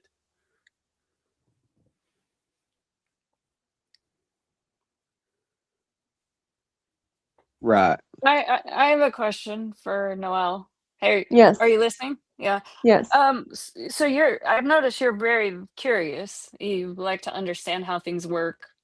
yes. Do you ever like have a curiosity, a question, and you just look it up on YouTube? No, Or I do not. you don't? Why not? You ask a person? Yeah, Why is that? because like I am used to it.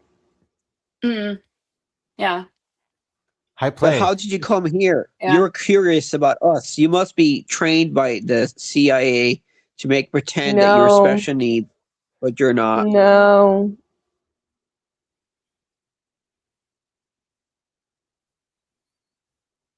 So why you're in a lot of panel verse. You're in the panel verse a lot. Yes, So you must yes, I like am. the political stuff. You must like the politics and the science and all that. So you're It's pretty smart for kind of.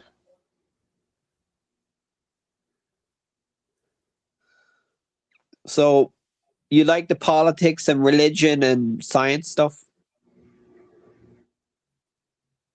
Kind of.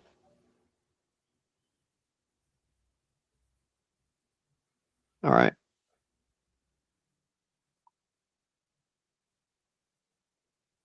Or is it more that you like to just interact with people?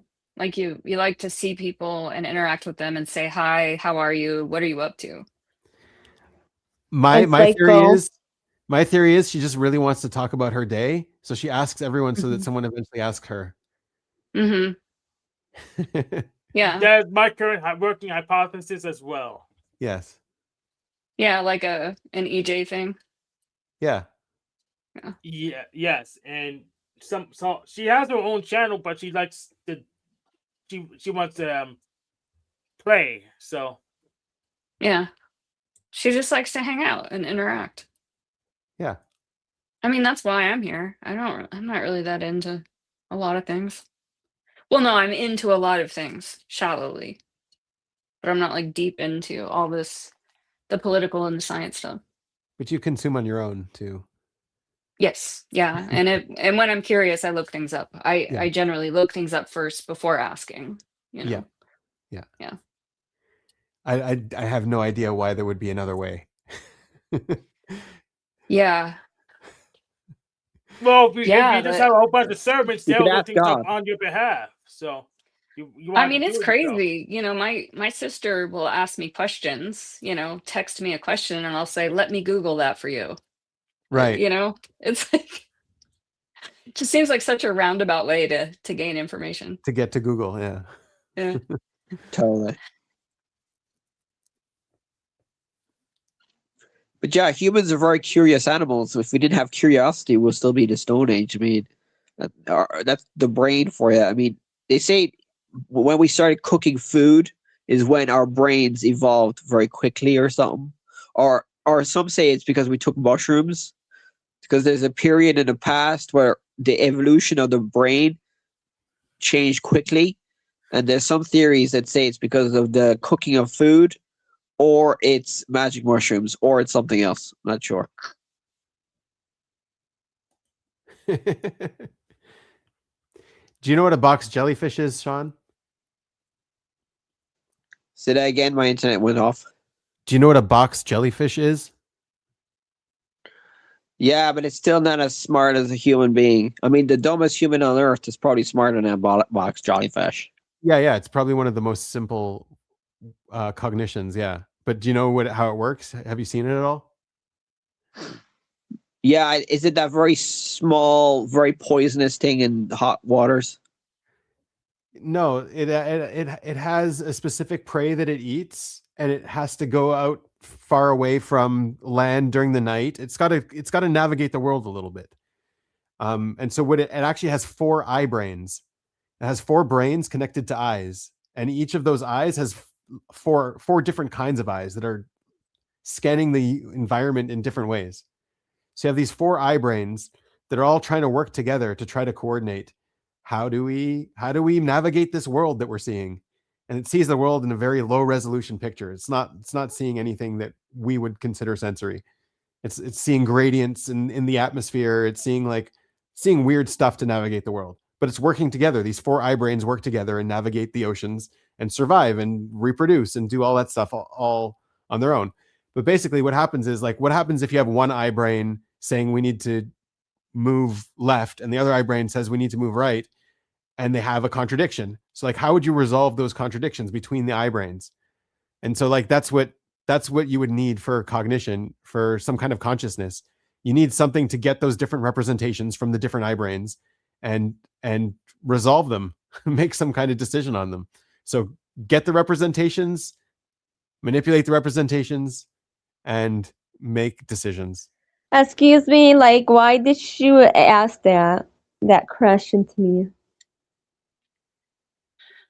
Because I'm also a curious person, and I was curious about what you're processing, like how you make decisions. Because when I feel curious about something, I just look it up, and that's how I do it. But you do it differently, and that's okay. I'm just curious about people, so I'm curious about you.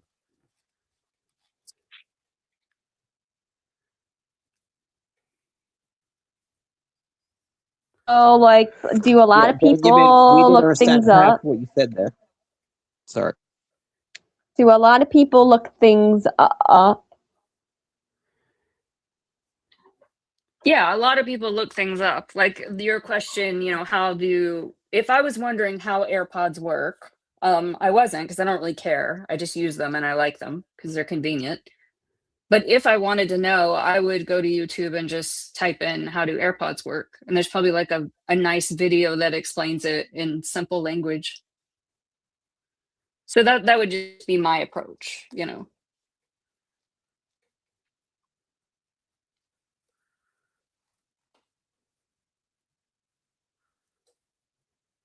Benjamin, sorry about, I didn't understand what you were talking about with consciousness and the box jellyfish. I didn't understand half what you said. So what happens if one eye brain wants to go left, the other one wants to go right? How does the box jellyfish overall navigate those contradictions? The democracy. Right, something like that. Yeah, they have to work together. Yeah, something has to make a decision. So, like, that's very simple. That could be automatic. And you know what? Some box jellyfish will die when they run into too many contradictions. Or there could be like some additional system that's there to just receive very basic information and sort out and make decisions and optimize itself in that domain, optimize its decision-making process and optimize its prioritizing and all of this stuff, right? And so once you get something that's optimizing itself to make decisions, that's the seed of consciousness.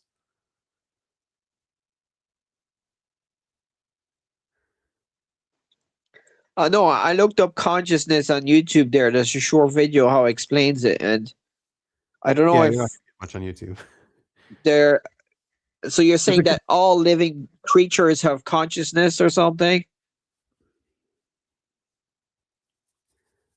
I'm sure that a lot of them do. Yeah. Whatever has to resolve. Yeah, whatever's getting a picture from the environment. Like dogs obviously are conscious. Sorry to say. I don't know if people don't believe in that, but yeah, they're obviously conscious. They're getting representations. They're making decisions. Well, the best way to protect them is to eat less animal products, because the main cause of biodiversity collapse is animal agriculture. So if you want to save wildlife, eat less animal products.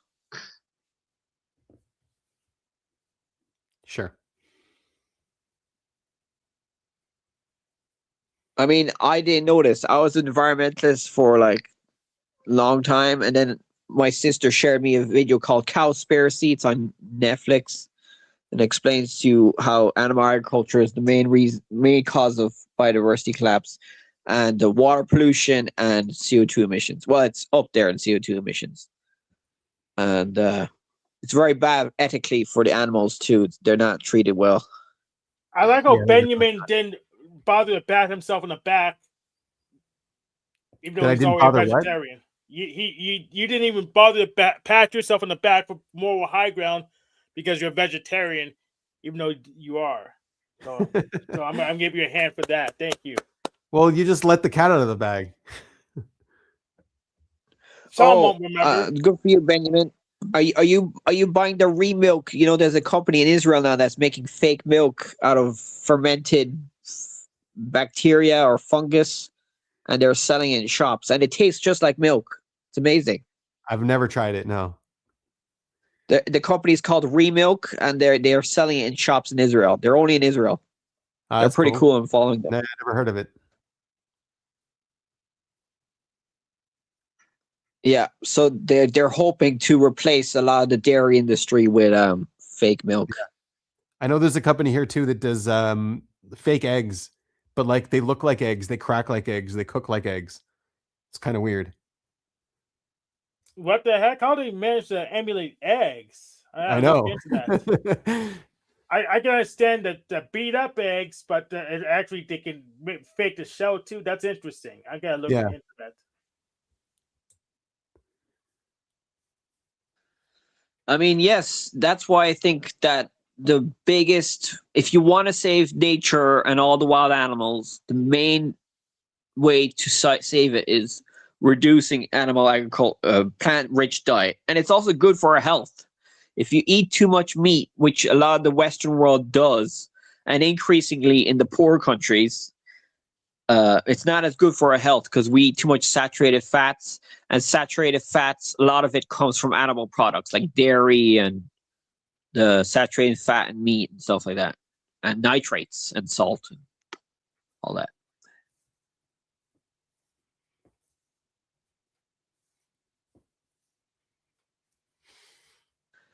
But I bet you Joe Rogan would disagree with me.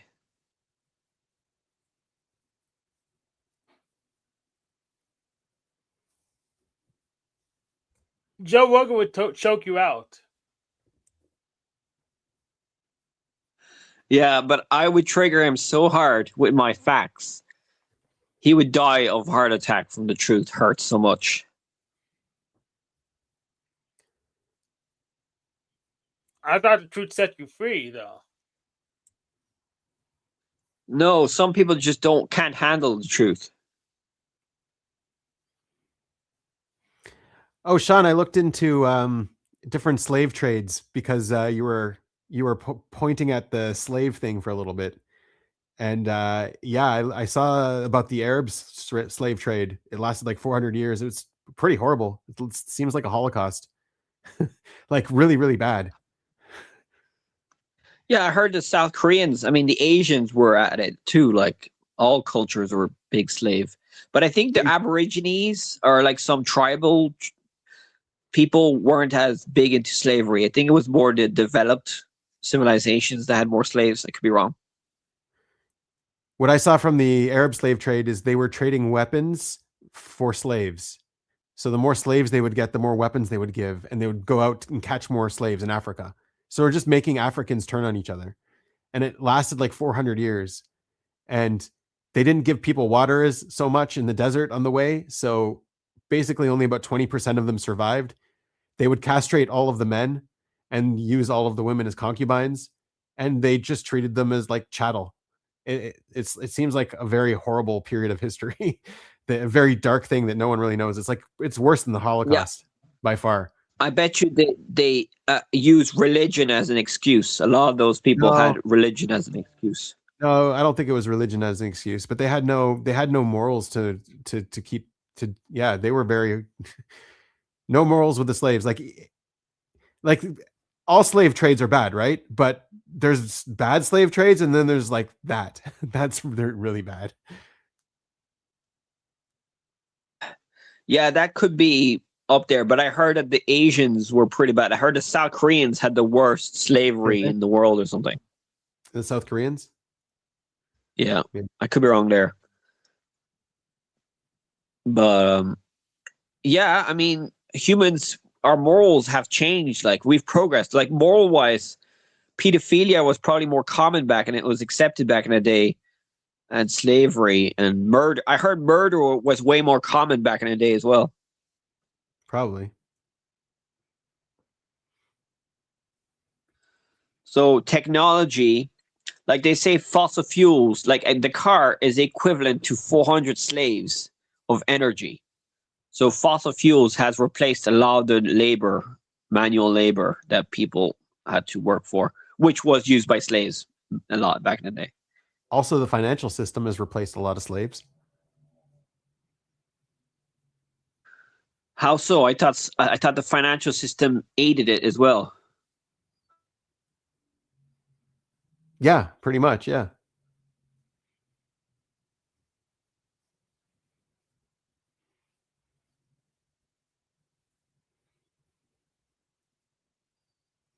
What? Hello? Yeah, I was agreeing with pretty you. bad.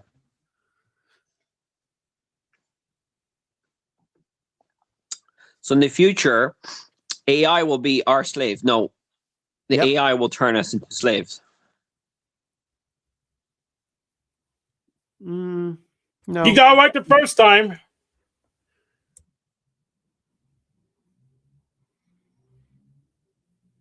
We'll reduce work over time. We'll reduce work, and we'll need to work less.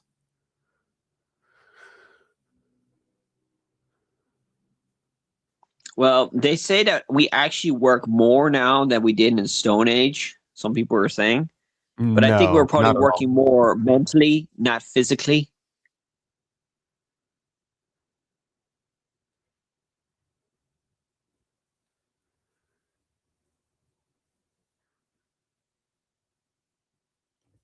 We used to have to live Hero? in we used to have to live in collective cultures to keep up with all the work. We used to have a lot of kids and all that kind of stuff to keep up with all the work.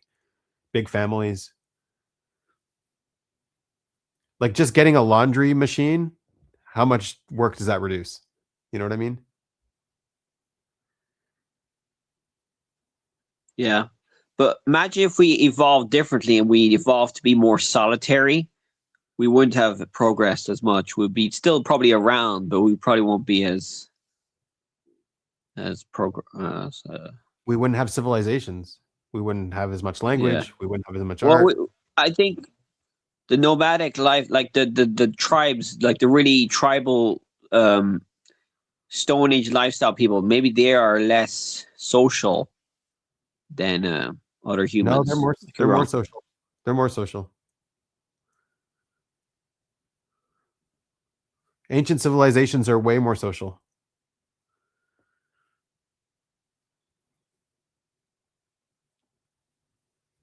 All right, so they had to talk to each other more and kill each other more and on average, do everything.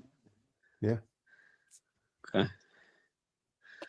But we'll be friends with AI in the future. We'll have AI wives, AI sex robots, AI workmates, AI. Some people will go down that everything. path. And their genes won't get passed on. Don't worry.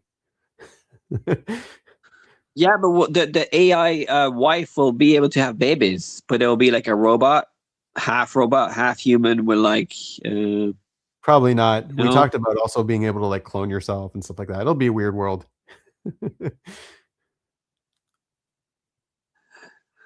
Yeah, it'll be like Futurama or something. I mean, do you really think religion will survive in the future with all the knowledge we're going to learn? Like, I hope not. I think AI is going to debunk a lot of people's beliefs. When people use AI to question their beliefs, a lot of their beliefs are going to be critiqued and debunked.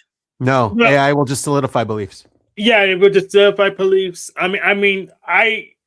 I defeat your atheism, but you're probably gonna walk out here and say, "Oh, you're still an atheist," even though you admitted to see God in Dark Matter 25 cartoons.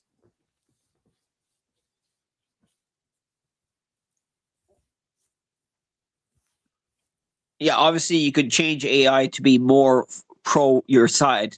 But if you were to make it more critical of yourself, obviously it's the humans that have to accept the truth, and maybe they just don't know how to. They're not smart enough to tell which is true, which is false, or they know it's false, but they have cognitive dissonance and they don't like that or something. Yeah, I was saying before, like if AI was trained on a different generation, let's say 300 years ago or 1,000 years ago, let's say it was trained on the knowledge of ancient Greece or something from their perspective. So it would have a very different picture of the world, and you would come to it and start talking about all of this new stuff. It would argue with you. You'd be like, no, that's not the way the world works. No, everyone knows that when you die, your heart gets weighed against a feather. Come on. It's like, that's what it would believe, like quote unquote believe. That's what it would be designed around.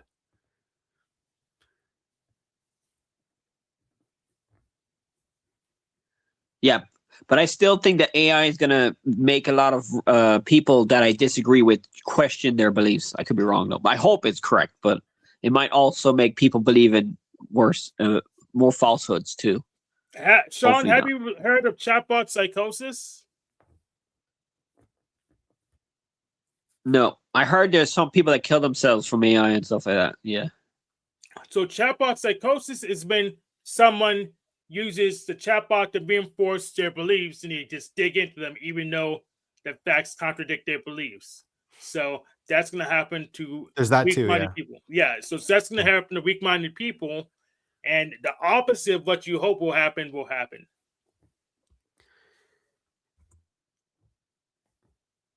Yeah, and there's lots of quote unquote atheist beliefs that are very bad for society, and they were pushed in that direction, and the chatbot's going to reinforce those too. Like the League Yeah, of but I bet you if I were Atheism or the Atheist Code of Austin, those kind of things.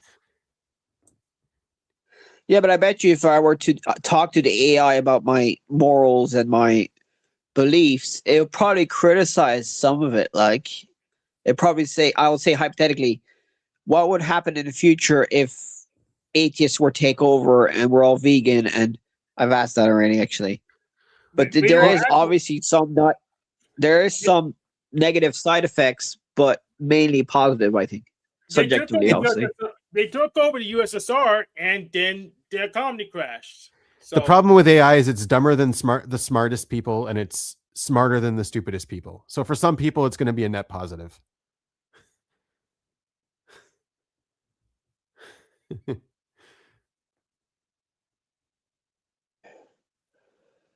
Yeah. So yeah, for you, it's probably a good thing, Sean. Hey, oh, come on. That was a good one. That was a dig at me. Yeah, it was a good You dig. think Come I'm on, stupid? Do you think I'm stupid? You want some? Huh? It's a meme video of a guy saying that. You want some?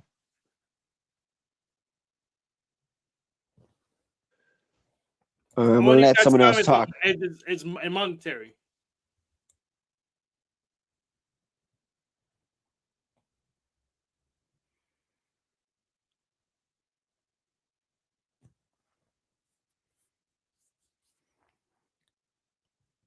Yeah, it definitely interferes with very natural cognitive processes. It'd be interesting to see overall how it affects like the interhuman cognitive processes. Yeah, a couple of people are ready to chatbot psychosis. They did this hallucinate things that you didn't say, and then they'll dig in, and then they'll just be stuck in looping their problems till hopefully they'll snap out of it.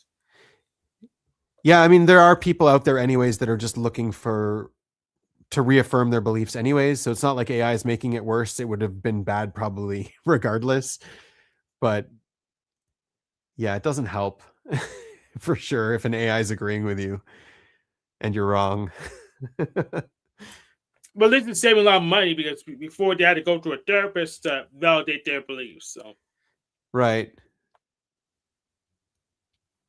Of course, the therapists have to stick to the state scripts. So if you can't build these beliefs to contradict what the state wants. So that's why, unless you have a lot of money, then Yeah. you can just do what you want.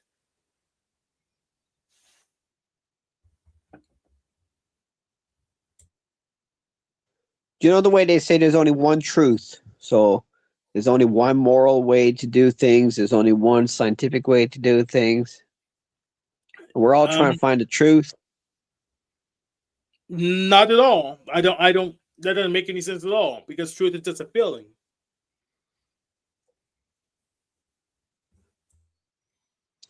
No. Well, yeah, it's a positive feeling if it's correct, but it's a negative feeling if it's wrong. But to find the truth, there's only one truth, and you have to find that truth, and you have to find different ways to find the truth. And there's a saying that it says, "The truth leans left," which I kind of agree with, but I'm not sure if it's correct. So I get what you're saying, Sean, but we are cognitive beings that need work on models. We don't work on truth. We work on models. And our models approach truth, but they're still models. What does that mean, models? Sorry. Conceptualization of mechanics. Go on. Like Newtonian physics is a model of the universe, right? We use it. We use the model of Newtonian physics. We use it to get to the moon. So it's not the truth, but it's a model of the universe. And then you have an Einstein picture of the universe, which is also a model. So it's not the truth, but it's a model, and it matches reality, and it can get us to the moon, right? It can fix our GPS. But yeah, you know what I mean. The truth. You could also say the correct theory, or the truth in philosophy, or the truth in the right religion, the truth in morals, the truth in. There's one truth in every subject, as I think anyway. Really? Just saying, there's always one. There's always correct. There's always correct and negative, and then there's in between, which is unknown. Okay, but there's Sean, always a choice to be. What is the true cup size? Say that again. Sorry, I couldn't hear you. What is the true cup size?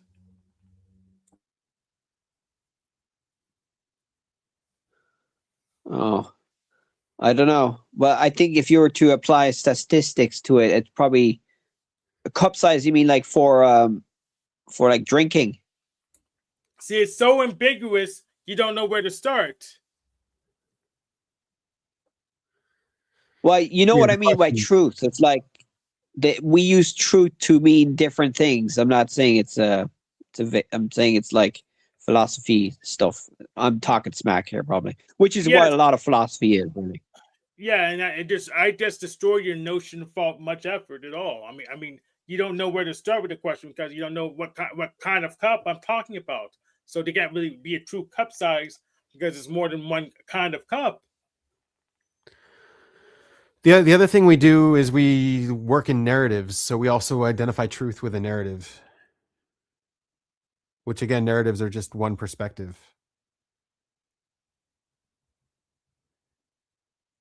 Sorry, I don't even know what that means. Narrative. Narratives are quite subjective. Yeah. Narratives like it's story. Who hurt you? Yeah, narrative means story.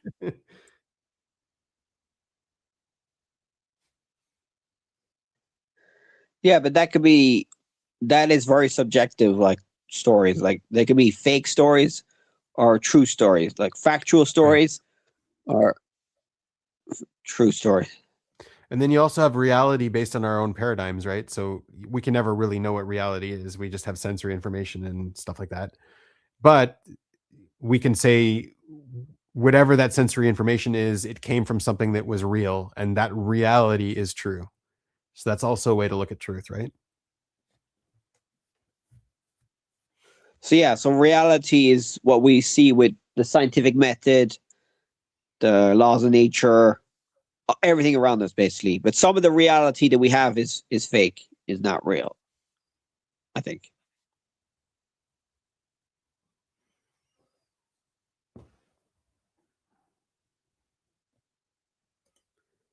Yeah, very limited understanding of reality. That's right.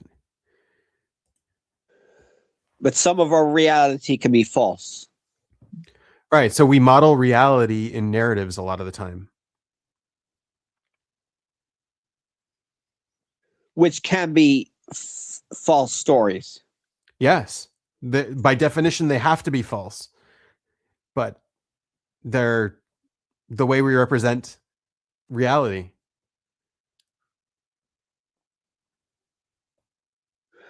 Wait, so you're saying that we have to believe in a falsehood to represent reality? Yes. It's the most accurate way we can model reality. So we have models. We have narratives. Narratives are a way to represent reality, right? What are models again? Can you explain? What are models? Can you explain to me what a model is? What did I say, Hank? Mechanics? Pretty much a model's representation of a mechanical operation, I guess. Yeah.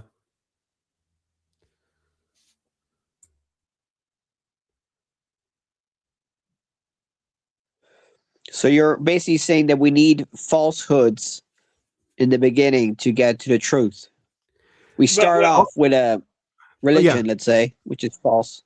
So we can definitely mythology know, or whatever. We can definitely know things that are completely false, right? And some things are relatively true, so they're not completely 100% false, like they work 99.9% of the time. So we call them true, but they're really just a model that sort of properly models reality to some degree. Like, are you saying that religion is a big model? Religion, different models? Sure, religion is kind of like a collective model. Yeah. But so are, yeah. Yeah, but you said that models are usually factually incorrect. Is that what you said? Models are not reality. They are of reality. They model reality, but they're not reality itself. Yeah, they're like copies of reality that we can hold our hands. Yeah, the representations of reality that we can think about. The physics engine in your game isn't really how reality works, but it models reality very well. Oh, you're like saying the scientific method is a model, or philosophy is a model, and all that. It's not a method; it's more like a framework than a model. It's its way to think, but there's a sense where it is a model too. Framework is a set of tools.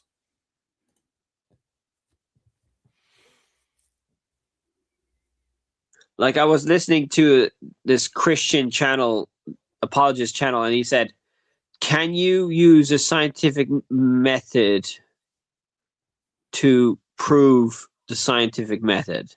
That's Jim Bob. Made by Jim Bob. I know his catchphrases. The scientific method is designed to falsify bad models, at least. Yeah, figure out which ones don't work. Then we use the ones that we couldn't prove that. We use the ones that hasn't failed yet. Right. And when they fail, we're just like, oh, that means we need to make a better model. Yeah, but what is his famous? What does Jim Bob use the most to debunk the scientific guys? He fails to debunk the scientific methods. He uses his argument from ignorance most of the time.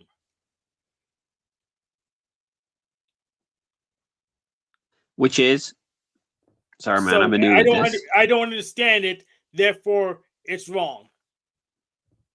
That's argument for ignorance. Or argument for incredulity. I think that's another name for it.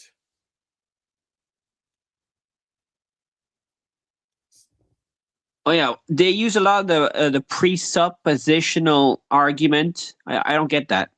Can you explain to me? Oh yeah, so presup means you make an assumption. Then I guess presup just means you just have an assumption.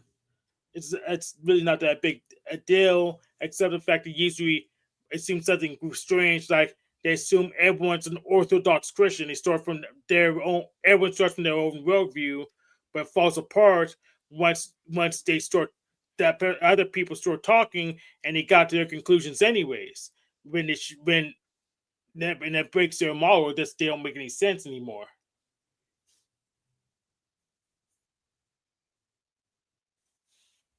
Right. Yeah. When your model starts falling apart, you have a chance to fix it with falsehood, and a lot of people tend to do that, which ends up making their model very bad.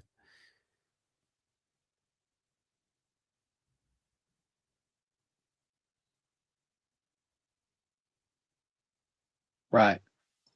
See, I need to research this philosophy stuff more, because I think the laws of logic, the laws of non-contradiction, the laws of fallacies, and all that stuff. It's very useful to find the truth. You know what I mean? All these philosophical stuff. And it's very useful to ward away scammers and creeps and knuckleheads.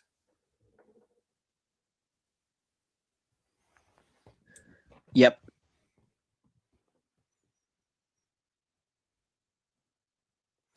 I sent Hank a video a little while ago from someone who had a good take on it. Did you see that one, Hank? I got bored and didn't finish it. Oh, it was all just basic stuff that you already knew, probably. Yep. Yeah. But it might be useful for Sean.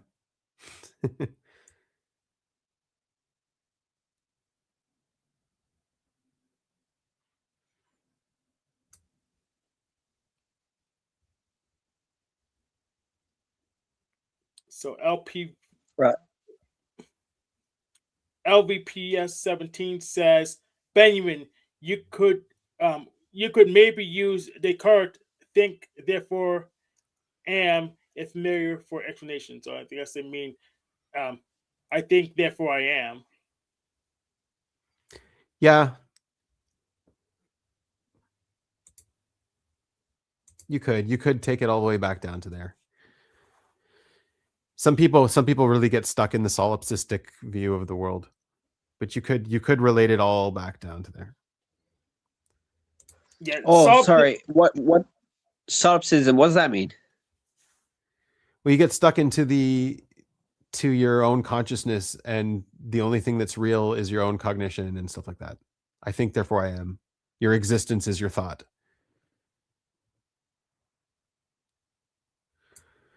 Which can be false. No, it's true. It's the only thing you can know to be true. It's the one and only truth you can know. But from that, you know that, okay, if I am, then something must be allowing me to exist. And so from that, like from the starting of I'm thinking, therefore I am, that's the only thing I know that is true. But something must allow me to exist. And therefore you can branch out from it and know more things. So yeah, everything has to reduce down to there at some level, but then you have to make that cognitive leap and say, you know what, there is existence outside of my own perception. And once you make that cognitive leap, you're just, you know, it's an assumption that you make, but it's an assumption that we all have to make to some degree. Because otherwise, why eat? Why live? Why do anything? So there must be something beyond you. Yeah, and solipsism is very easy to defeat. I use secrets and cryptography to prove that solipsism is false, because if solipsism is true and the person who's the solipsist isn't called, pretty much, if the person who's a solipsist doesn't know all my passwords, then solipsism is false, because if we were it will derive from their mentalism. The password has to be part of their knowledge base.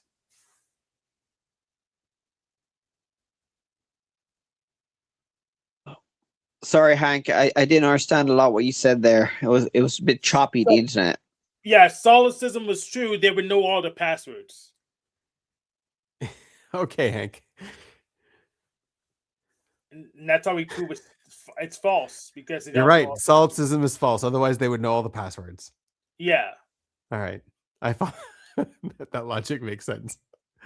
Well, if our existence derived from their mentalism, any password that exists will have to be in their memory somewhere. Yeah. That's one thing that I keep doing in my dreams. I don't know how I do it or why I do it, but in my dream, I'm always able to figure out it's a dream because I look for something that I shouldn't be able to know, and it's just like this void. It's like something I can't guess. Yeah. Yeah, same here. I can easily identify whether I'm dreaming or not. Yeah, it's basically that. It's like, yeah, is there something that you're blind to that you can ask yourself about?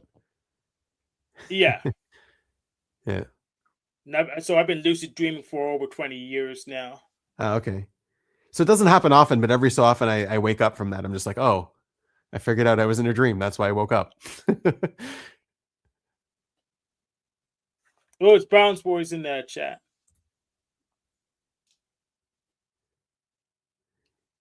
He's Benjamin. How am I? Okay. I'm Brown's boy. How are you?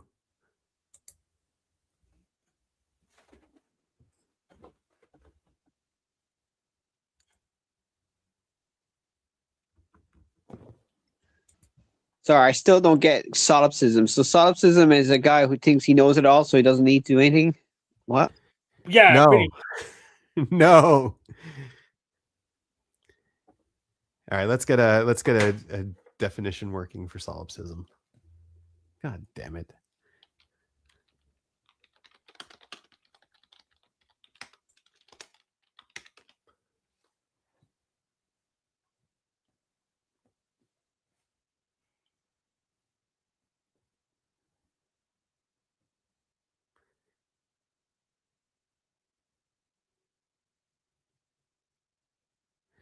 Solipsism is a philosophical theory which asserts that only your own mind is sure to exist.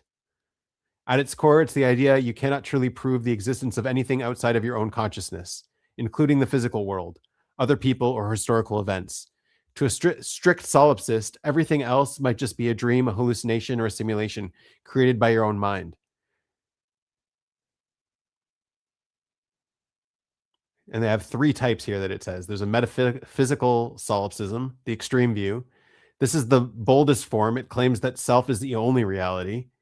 The belief the external world and other people do not exist at all. They are merely creations of your own consciousness, similar to characters in a dream.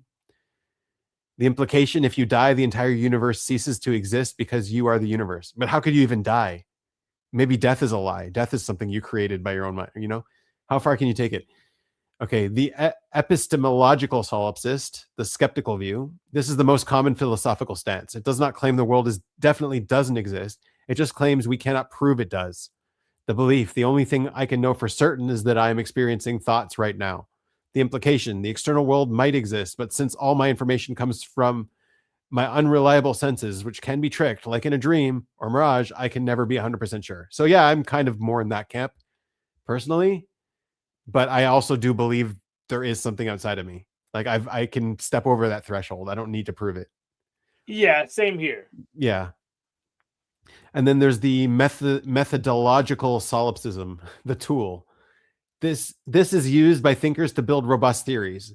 The approach, I will start by assuming only my mind exists and see what I can logically prove from there. The origin, this was made famous by Rene Descartes. He stripped away all his beliefs until he found the one thing he couldn't doubt, his own thinking. This led the famous phrase, cogito ergo sum. I think, therefore I am. Yeah. Cool. You get it? Nice. Yeah. I learned something new there. Yeah, that was nice. I don't think Jesus Christ knew that now. Back in the day. Was solipsism a philosophy before Jesus' time, or was it after? Yeah, it's a Greek thought. Greek thought was around before Jesus, for sure. Okay. But Descartes wasn't around before Jesus. Yeah, he's after. Yeah.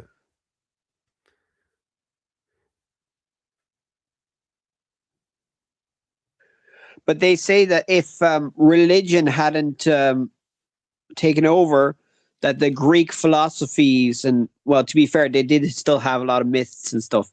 But let's say the philosophy of logic and stuff like that were to take over, and the development of the human race would have probably gone quicker, because I heard there's a lot of religious people that didn't like the scientific stuff and the philosophy stuff.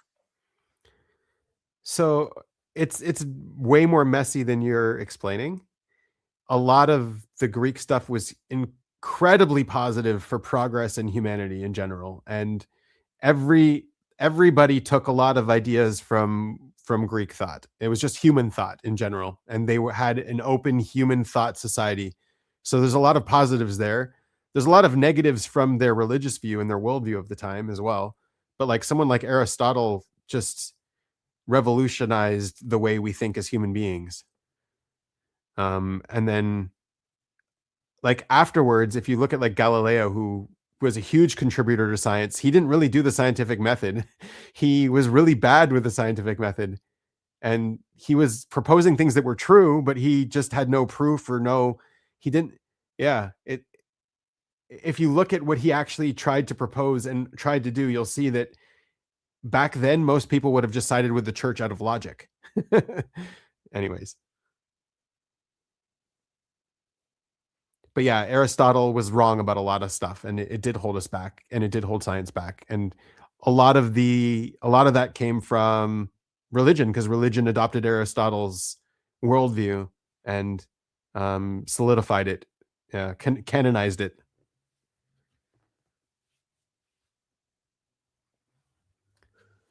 Oh, so all the laws of logic and contradiction, all those things were kept by the religion. But there were, I heard that religious people also destroyed a lot of knowledge as well, didn't they? They burnt a lot of stuff. Went against Aristotle. Galileo went against Aristotle, and he happened to be right on this one case, right? And it sort of kicked off physics as we know it. But he had a very bad argument at the time. He was right, but he didn't. Yeah, he did an experiment and it didn't work. So.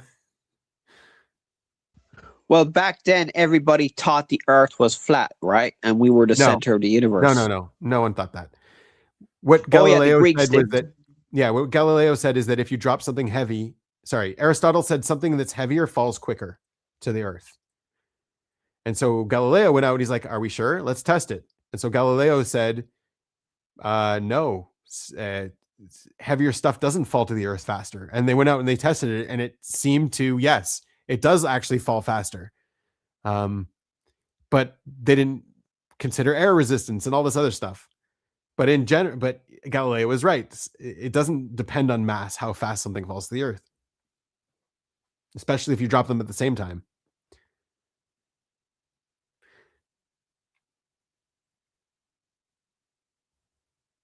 Right.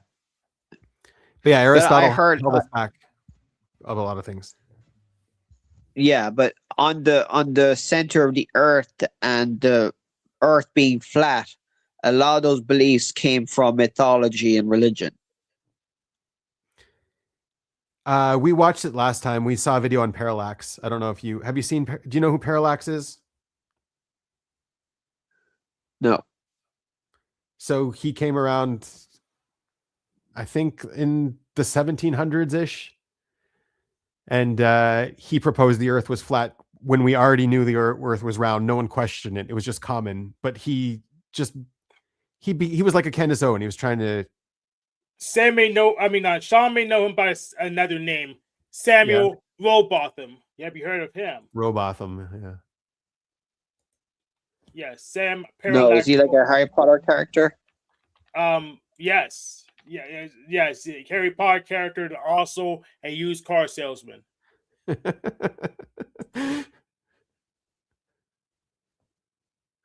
No, but seriously, so this guy was a flat earther guy.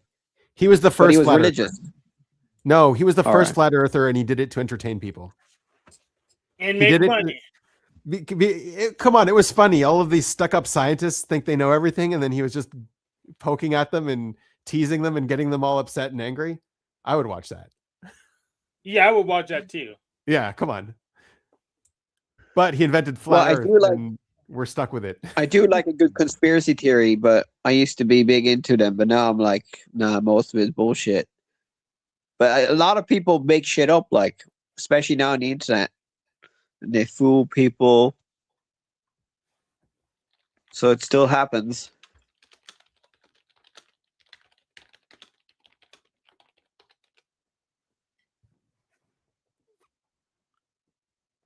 But yeah, no, it was widely accepted that the Earth was round for a lot of years before that.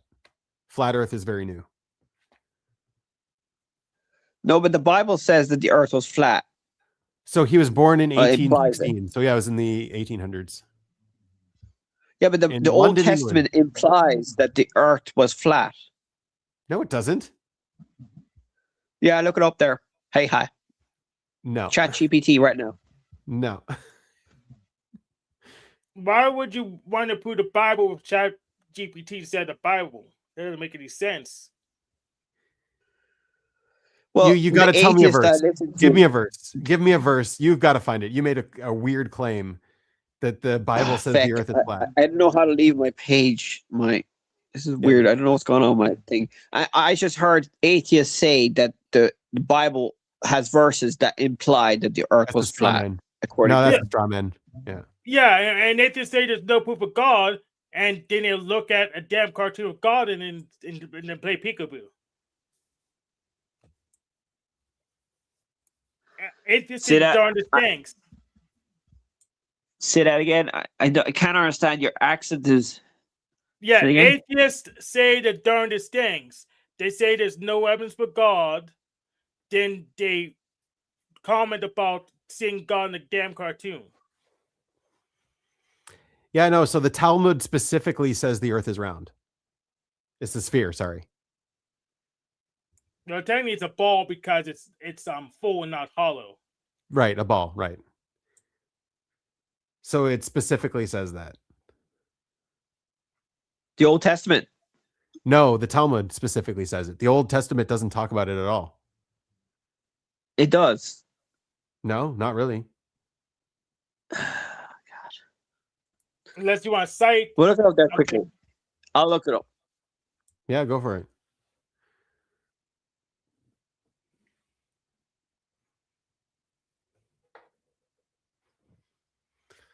But it's a ball, not a sphere, because spirits are hollow. They're I think the ancient Greeks knew that too. I mean, the ancient Egyptians, I think, even knew it, that the Earth was a sphere or a ball.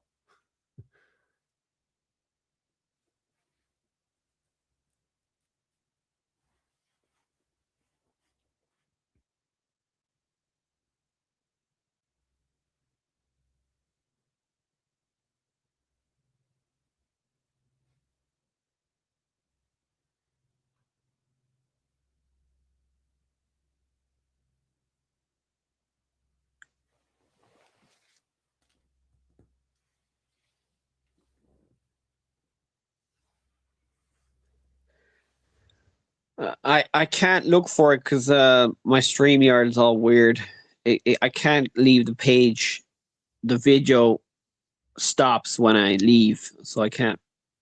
that's fine. Anyway, it's fine. Garden share vacations pissing me off. You wouldn't have been able to find anything anyways. That's a good point, Benjamin. It's not in there.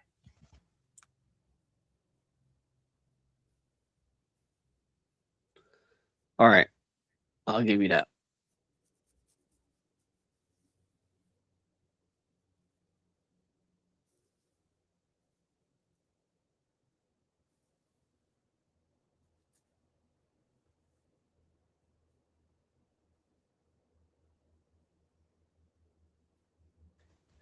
What is Noel looking at or listening to?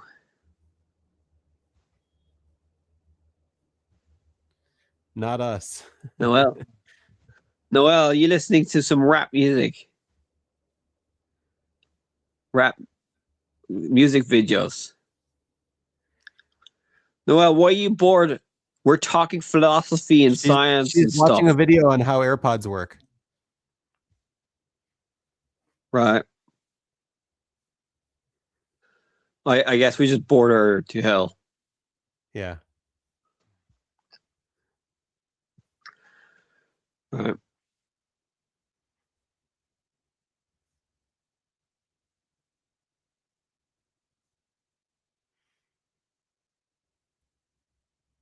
She's got a red straw today, though.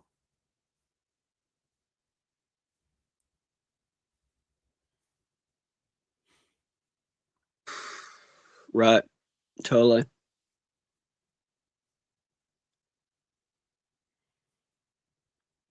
All right, Sean, I see you've got more topics in your brain there that you're fleshing out. You brought up a whole bunch of interesting topics today. Well, thanks. I'm just a bit tired there. I was breathing there. No, you did a good job. Good for you. I agree. You kept it interesting today. As usual, yeah.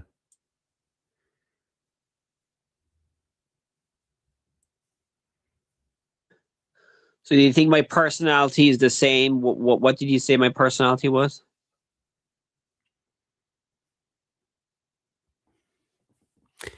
I think feminine sensory, whatever it is. Yeah, Annie? I hadn't really noticed that, but I was thinking feminine thinking. Feminine thinking? Okay. Or feminine DE. Yeah. Right. It's just like the number of times that he says, I don't know about that. I could be wrong. I don't know. There's something feminine about that. Like I would say that with my feminine TE, you know, Maybe. or I might say, this is what I heard, but I don't know for sure.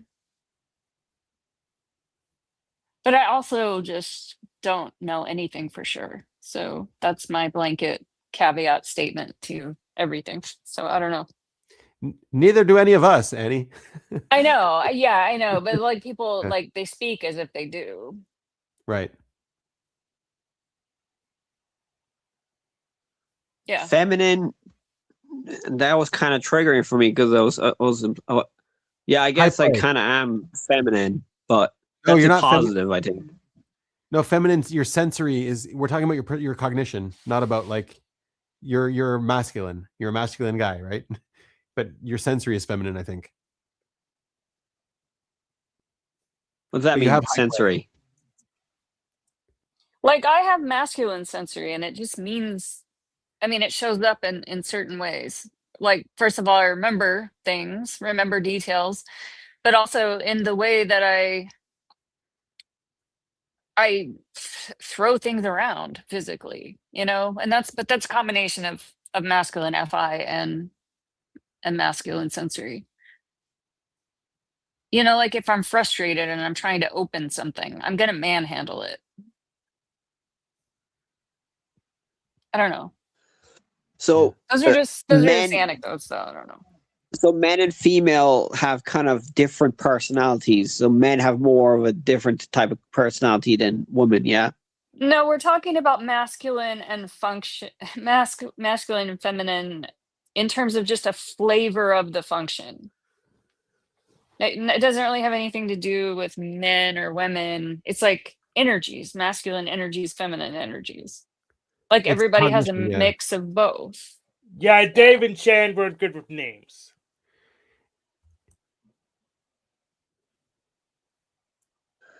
Yeah, but energy, I only think about energy in the physics side of things. Well, you're using energy as the emotions, but I would just call it emotions. But a lot of pseudoscience people or woo-woo people say my energy is positive today, but that's just your emotions or your negative emotions. But energy is usually he's another implied for physics. Yeah, so I guess I'm trying to figure out though what is the dominant function. I mean, what's the first function? Or what's the last? Like he's feminine. I think you're right. He's feminine ST, but he's ST first. Yeah. There's a lot of like interpreting things literally, or I'm thinking of like where the black and white thinking. Yeah. Observery, right? He's observery. Yeah, I would say. Yeah. Well, and he said he used to be into conspiracy theories, so maybe that, you know, anecdotally could be an observer. Be SF, not ST, but he's sensory Yeah, sensory. And I think observer also because, like, you made that joke. I had my mic off, but I was laughing. Some Yes. joke. Yeah. Uh, he seems like to not be too offended, or even like a couple times, like he just said that hurts my feelings a little bit. Right. And he said that last time too, but it's like, that hurt. He's not like, uh, Yeah, someone yeah, who really had but their feelings hurt wouldn't say that hurt my feelings, right. especially They not would, in that. Yeah, if they said it, it yeah, would be in a very demon state. Yeah, right. yeah. Yeah. Yeah, that's why I thought maybe SF over ST, but But he's not I against think Wu. that He's I anti-Wu. I think there would be a lot of like not very scientific stuff involved in this personality stuff. I don't think there's a lot of uh I think a lot of it is not. I think if you were to apply the scientific method to a lot of these personality stuff, I don't think it would be correct, but I could be wrong. I'm not an expert. Yeah, I have, you're indeed wrong because there were yeah, scientific studies that used MBTI and Big Five. You can easily find them in Google Scholar. All right. Okay. Fair enough. So I mean, psychologists would use I this a think lot. it's no, a lot of, well, some And might, but a lot of Tokyo. them might think it's stupid and it's bullshit, and also it's like kind of beside the point. Like it could be useful depending on how you use it, and it also just really doesn't matter. it's a model of cognition. Yeah. And it's also really complicated. Like we could say we're basing this off of, it's more objective because we're basing it off of outside observations rather than the person reporting who they are. But it's still problematic because we're all biased Yeah, like you can Yeah. get in one bored, way or and another. then you couldn't complete the thing. So Yeah, and our personalities kind of change. We're not always the same. Well, I don't think my personality has changed in my life much. Yeah, you're taking it a bit Probably too have. literally. We're not talking about personality in the way that you're talking about personality. We're talking about just Mhm. cognitive imbalances and cognitive biases.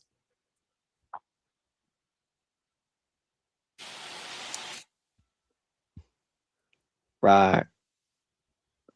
But the cognitive stuff is your personality though, in it. Not the way you would colloquially use the word personality. Like you could say that Claude, the chatbot, has a way more interesting personality than ChatGPT, right? Because it definitely does. It has a personality, but it doesn't mean what we're talking about. We're talking about cognition. And so, yeah, cognition can express itself as personality, I guess.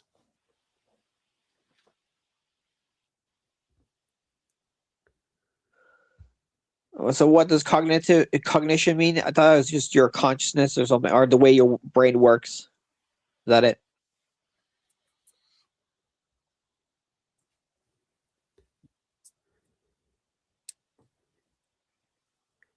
Yeah.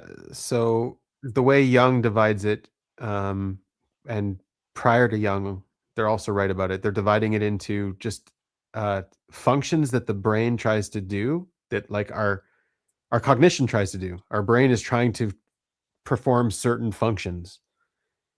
It has certain capabilities that it can do and that it has to do, right? In order for us to survive and think and everything we do.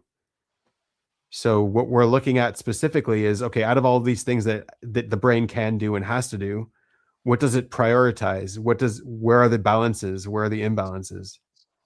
And so from that, you can sort of categorize people and their imbalances and their struggles and all that stuff. Oh, you're talking about what's his name, Jung? Also, yeah, Jung. Yeah. Or is it Freud and Jung? Is it? Yeah, so this stuff was around before Jung, but Jung brought the introverted extroverted to the picture. And he sort of tried to define them. He was looking at patients for over 20 years and seeing these patterns and sort of trying to relate those patterns back to us. So he was doing it from like an objective way of thinking. Before that, people were just talking about it in like very non-objectively, not from seeing it in the wild.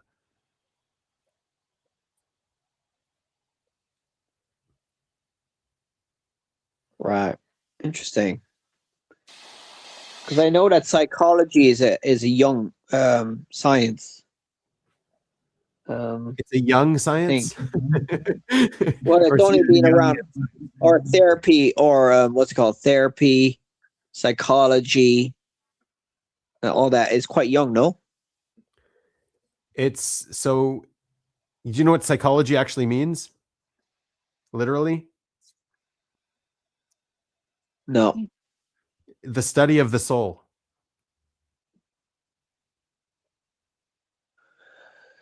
Well, that's wrong. Scientifically, there's no scientific evidence for a soul. So, well, no. That's what the soul is. The soul is psychology. You're studying the soul. You're studying consciousness. You're studying humanity. So before that, people were studying the soul. They were just calling it something different. They were studying it, and they had conclusions about it. So it's actually really old. Psychology is really old. So you're thinking that religion was the psychology of the past, or stories, or morals, and all that? The People who tried psychology of to the past. map the soul, study the soul. People did all of that chakras and all that stuff. It's because they're trying to map out psychology.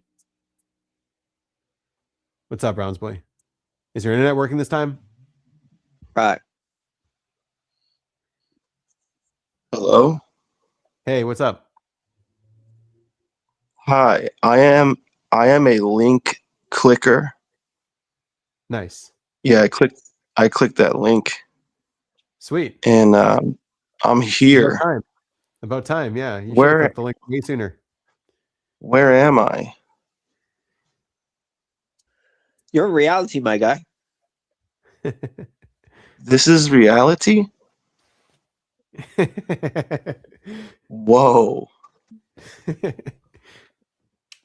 How do I define reality? I can't tell if this is reality. On the screen? Well, that part's fake.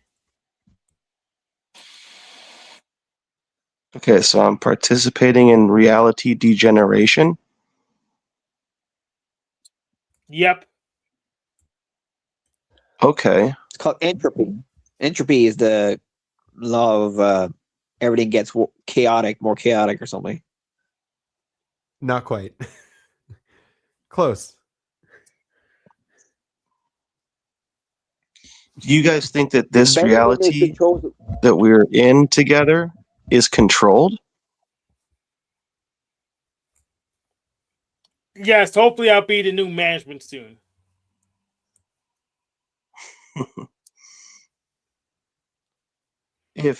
Who do you think controls this reality that we're in right now?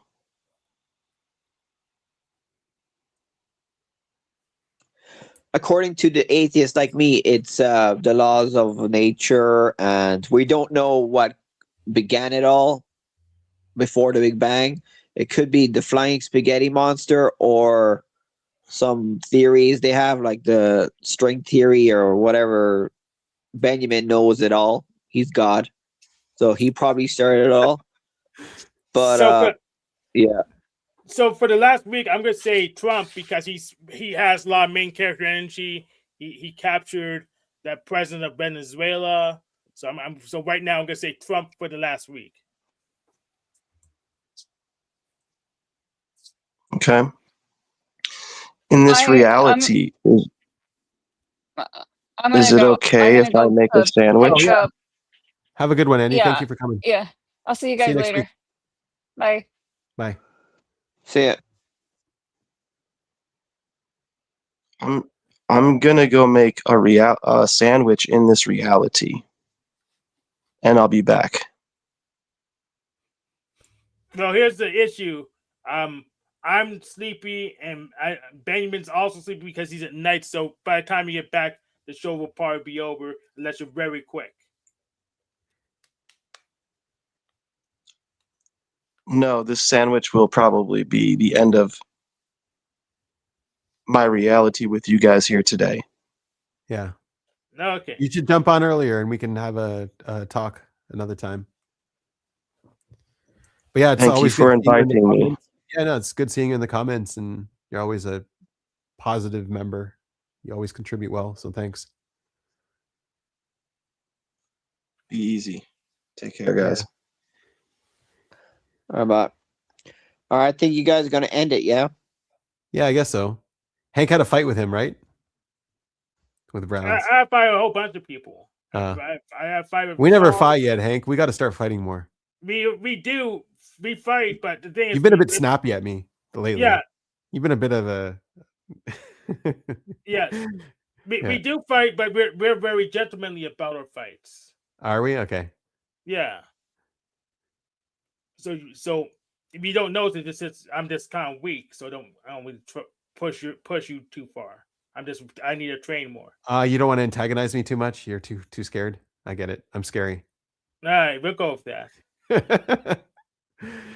Hey.